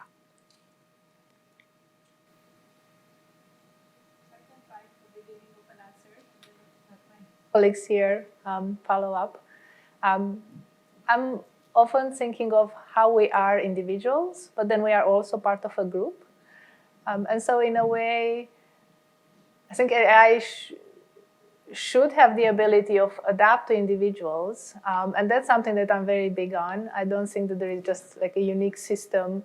And I won't go down that path of how current AI maybe is not really accounting for different groups and different beliefs, but really being able to account for different groups, whichever way we decide to consider those groups.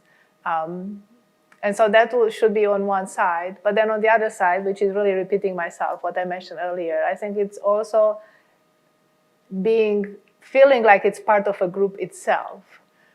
So having that adaptability as we do it as individuals, so I preserve my own personality of way of acting around the world. And yet I'm also part of a group of other individuals, but together then we act as a group and we have whatever beliefs come from being part of that group, which are really strong. And I think currently are not really modeled in AIs, that power of us and feeling like us in how we react.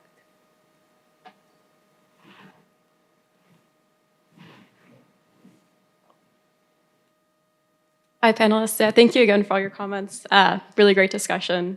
Makes me, excited to be part of the field. So I guess kind of similar to the previous question, it seems like, we can't really assume that one person or one entity can come up with a comprehensive set of values for an AI system to have. There is some advantage that AI can take in global perspectives and maybe come up with, values that suit everybody. So I guess my question is, how can we balance that with also wanting AI systems to be transparent? Like transparency seems to imply that we have a lot of control over the kind of data it sees, the ways it comes up with values. We have some understanding of how it's making the decisions it is. So I guess, what are your thoughts on how we can kind of balance both things? New emergent values maybe that we didn't think of before, but also being able to understand how it's coming up with those ideas.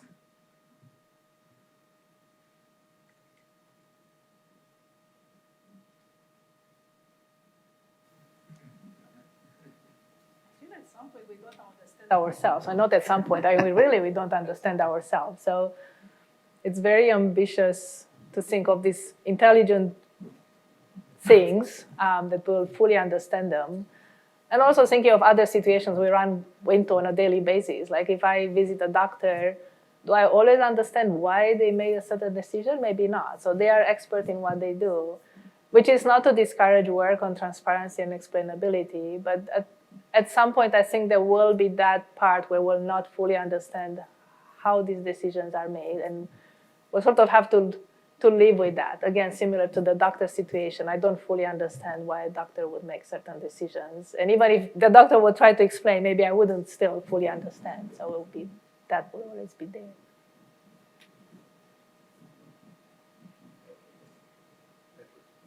Oh, let's see. Yeah. I think you were here first, so go. Thank you again, panelists. I think it's clear that our work is definitely cut out for us, but I am a bit optimistic, a little bit more than before this conversation. But one thing I was wondering about, Professor Railton pointed out that these kind of black swan situations are incredibly morally salient. Like if we walk by and we see a cat in a tree, we know we ought to help it. And or if in a self-driving car situation, if the car in front of you just happens to stop randomly, the car behind it needs to figure out what to do. And these are really rare situations that might not be present in the training data. And I'm kind of wondering, are there any approaches to making models behave predictably in these incredibly uncertain circumstances?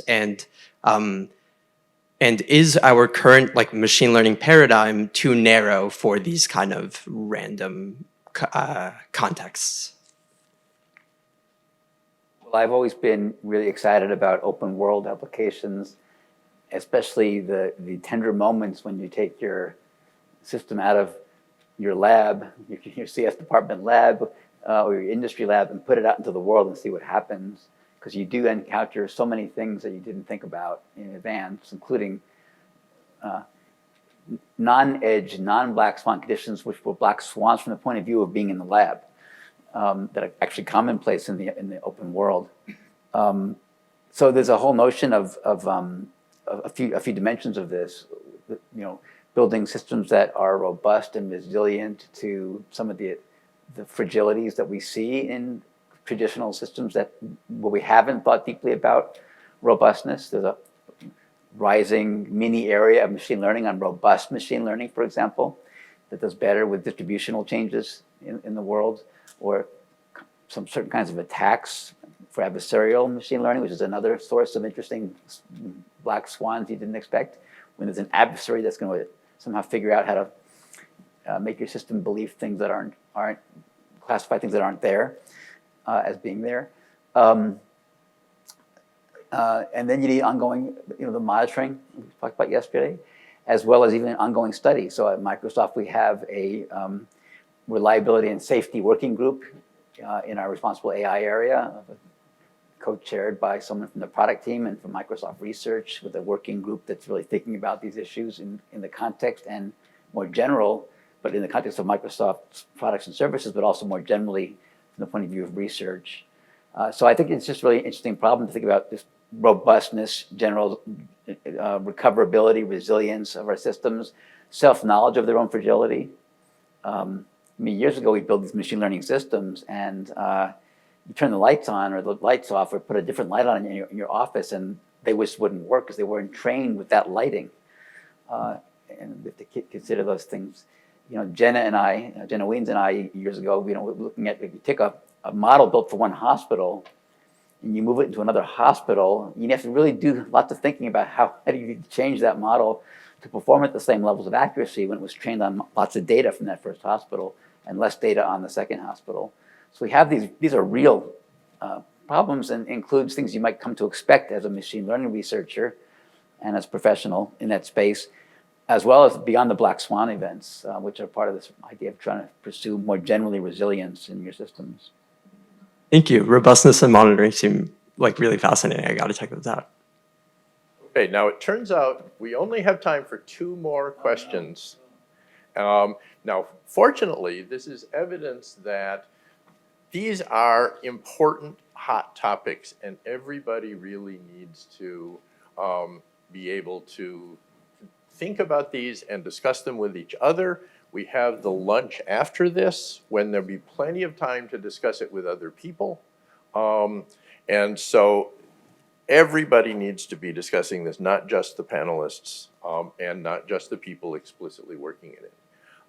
And I think you came up after a number of people in line here, so you are next and you are last. Go ahead. Okay, hi, my name is Shelby Pitts again. This is not really a question, but more so just several comments that I had on the talk. Okay, so a book I read, well, really a compoundment of articles, Studying Those Who Study Us, an Anthropologist in the World of Artificial Intelligence by Dr. Diana Forsyth. And in this paper, she is arguing that there is a hierarchy of sciences itself that places engineering and computer science above the humanities and social sciences. And give me a second. So this hierarchy, it impedes the ability to design accessible and efficient systems. So I think that when we're thinking about intelligence itself, or who is in the room, it's important to bring in people that have that type of perspective. To talk about Rada's point about how we are talking to Siri or other technology and how that can hurt our ability to be respectful towards one another. There is a paper by tech ethics professor Dr. Shannon Fowler called Moral Descaling and Upscaling in a New Machine Age, Reflections of the Ambiguous Future of Character.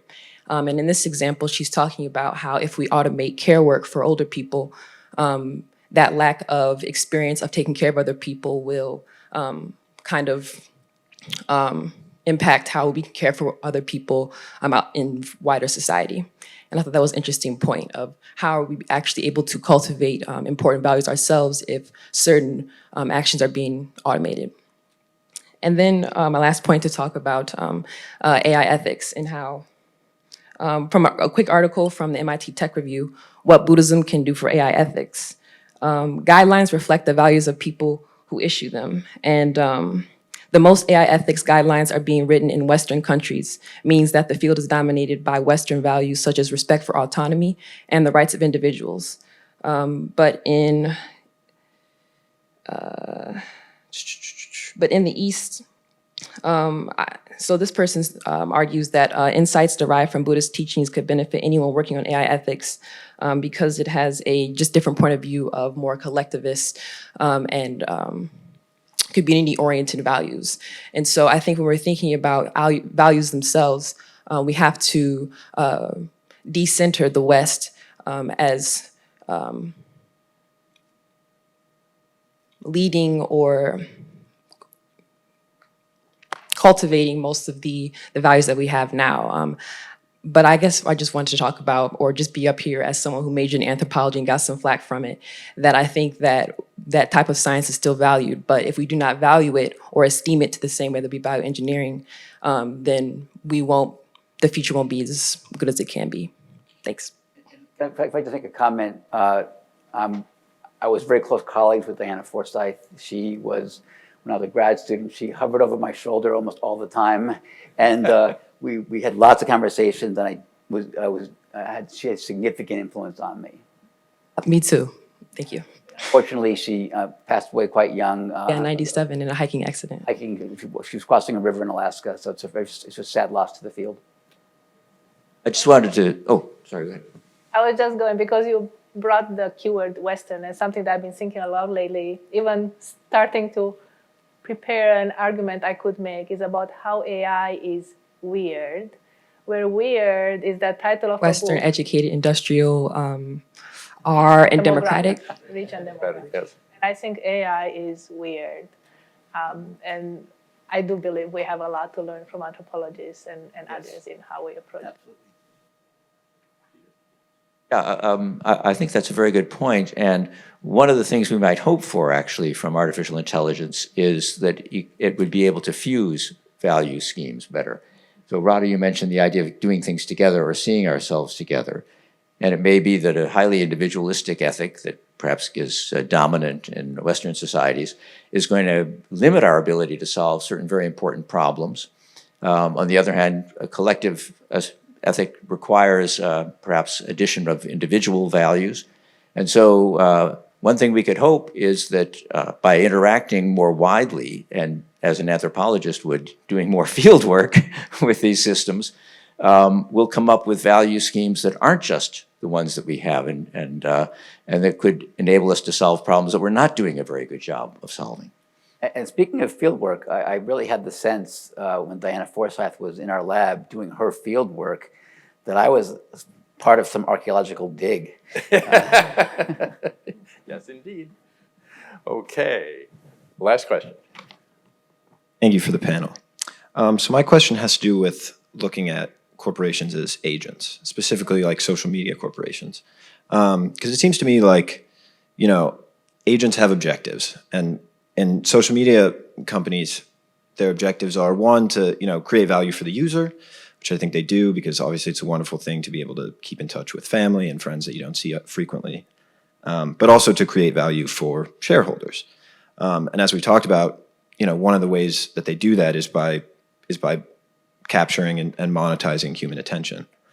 And I guess it seems to me right now that the sort of drawbacks to the users outweigh the benefits, in that there are negative effects on mental health and well-being, and then it also seems like the potential for social media as a sort of political arena makes the possibility of a post-epistemic world more likely. So, and then you mentioned transparency as a potential mitigating strategy, and it got me thinking about how like iPhones have a screen time little display. It tells you how much time you spend on your phone. And I guess my question is, have you thought of, or are you aware of other mitigating strategies, in development? And also, do you think that those strategies should come from within industry, or at some point does there need to be some kind of just regulatory oversight?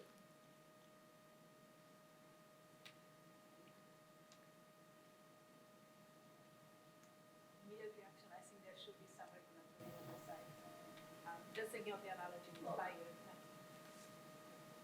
Keep this on. So immediate reaction is that we will need some regulatory oversight. Also because there are pretty much any technology you can think of, you can also turn it around. For instance, I was discussing recently with one of my students how we could develop NLP technologies that would convince people to have a behavior change which is helping with their well-being, for instance, taking more steps or sleeping more. But immediately you can think of how you can turn that kind of technology around and persuade people to buy stuff. And so unless there is some regulation in place, should we decide not to even think of this kind of technology that will help people have better behavior, like for their own health? Or should we do that, but then have that regulation that will forbid the use of that technology for other purposes? So that's my take on it. I don't know of any area of human life or industry where we think self-regulation is all the regulation that's needed. There need to be other kinds of bodies involved. And it's amazing in a way how much it seems Microsoft has thought about ethics in doing its work, and to be congratulated on that. But we're also in a world of many bad actors. We're in a world not just of commercial bad actors, but of political bad actors. And that's a task of regulation that goes beyond what we should expect from any self-regulatory mechanism. Thank you. There's obviously much more to be said, but let us thank the panel and the audience for all the questions and discussion.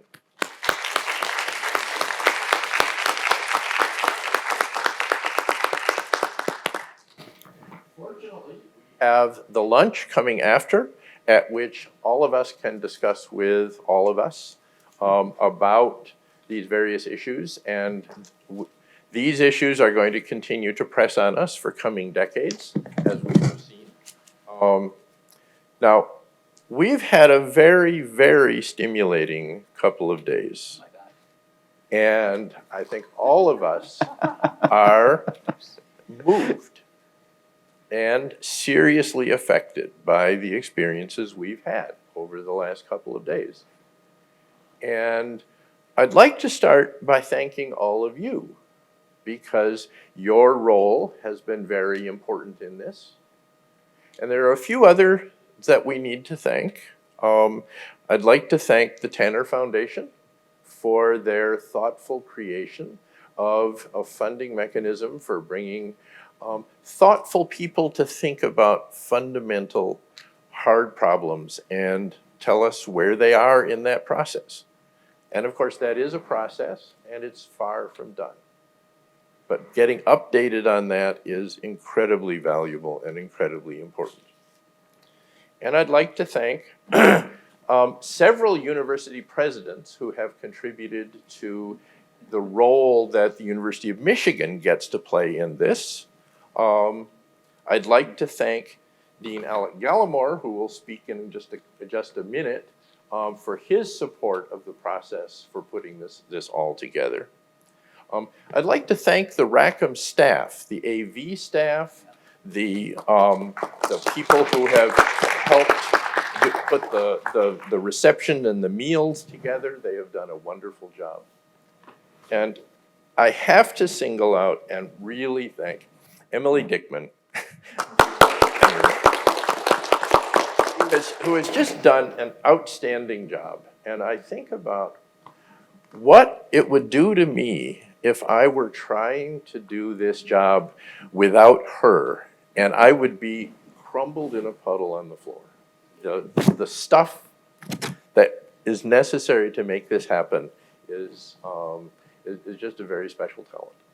So thanks to everybody, and thanks to Alec, and I'm going to let him have the last word. Thank you.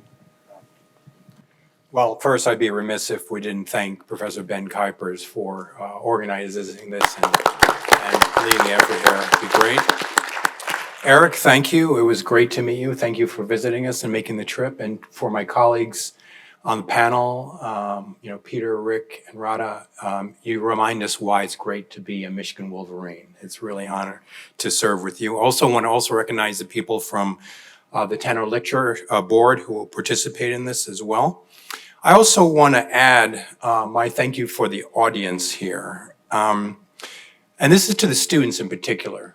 Students, I've always thought that the most accomplished scholars that I know are the ones who are most comfortable acknowledging what they don't know as what they know and can wax eloquently about in depth. And I'd like to acknowledge that this panel has been a really great model for doing that. I also feel good about the future because of you all here, not just our panelists, but our faculty members, our staff, and our students who are here as well.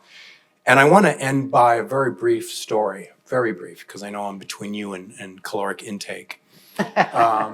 I was at a leadership event many years ago when I was a junior faculty member or so, and there was the canoe problem. And the canoe problem is that there are 3 people on the canoe, but you can only save 2 of them. One is your partner, your significant other, one is your child, and one is your parent. And so it was a diverse group of folks, and they took a poll and they said, okay, who, what? And so people from one group, including my group, said, of course you would save your child. And they said, well, why would you save your child? Well, because your child hasn't had an opportunity to live a full life, and there's great potential in this child. I might add, no one picked the significant other or the spouse. But other groups saved their parent, their mother in particular. And we asked the question, why did you save your mom? And said, well, I can always have another child. I cannot have another mom. I say this because we're talking about, the 7,000 languages and the myriad cultures that we have on our planet. And we think about values. And what does values mean when a group of people in a room can't even decide to save a parent versus a child? And how do you train an AI agent to think about that? One word, diversity. That's why it's important to have a diverse framework and people from all cultures weigh in on this, including anthropologists. So with that, thank you very much, and thank you for inspiring me, making me feel good about the future. Enjoy lunch.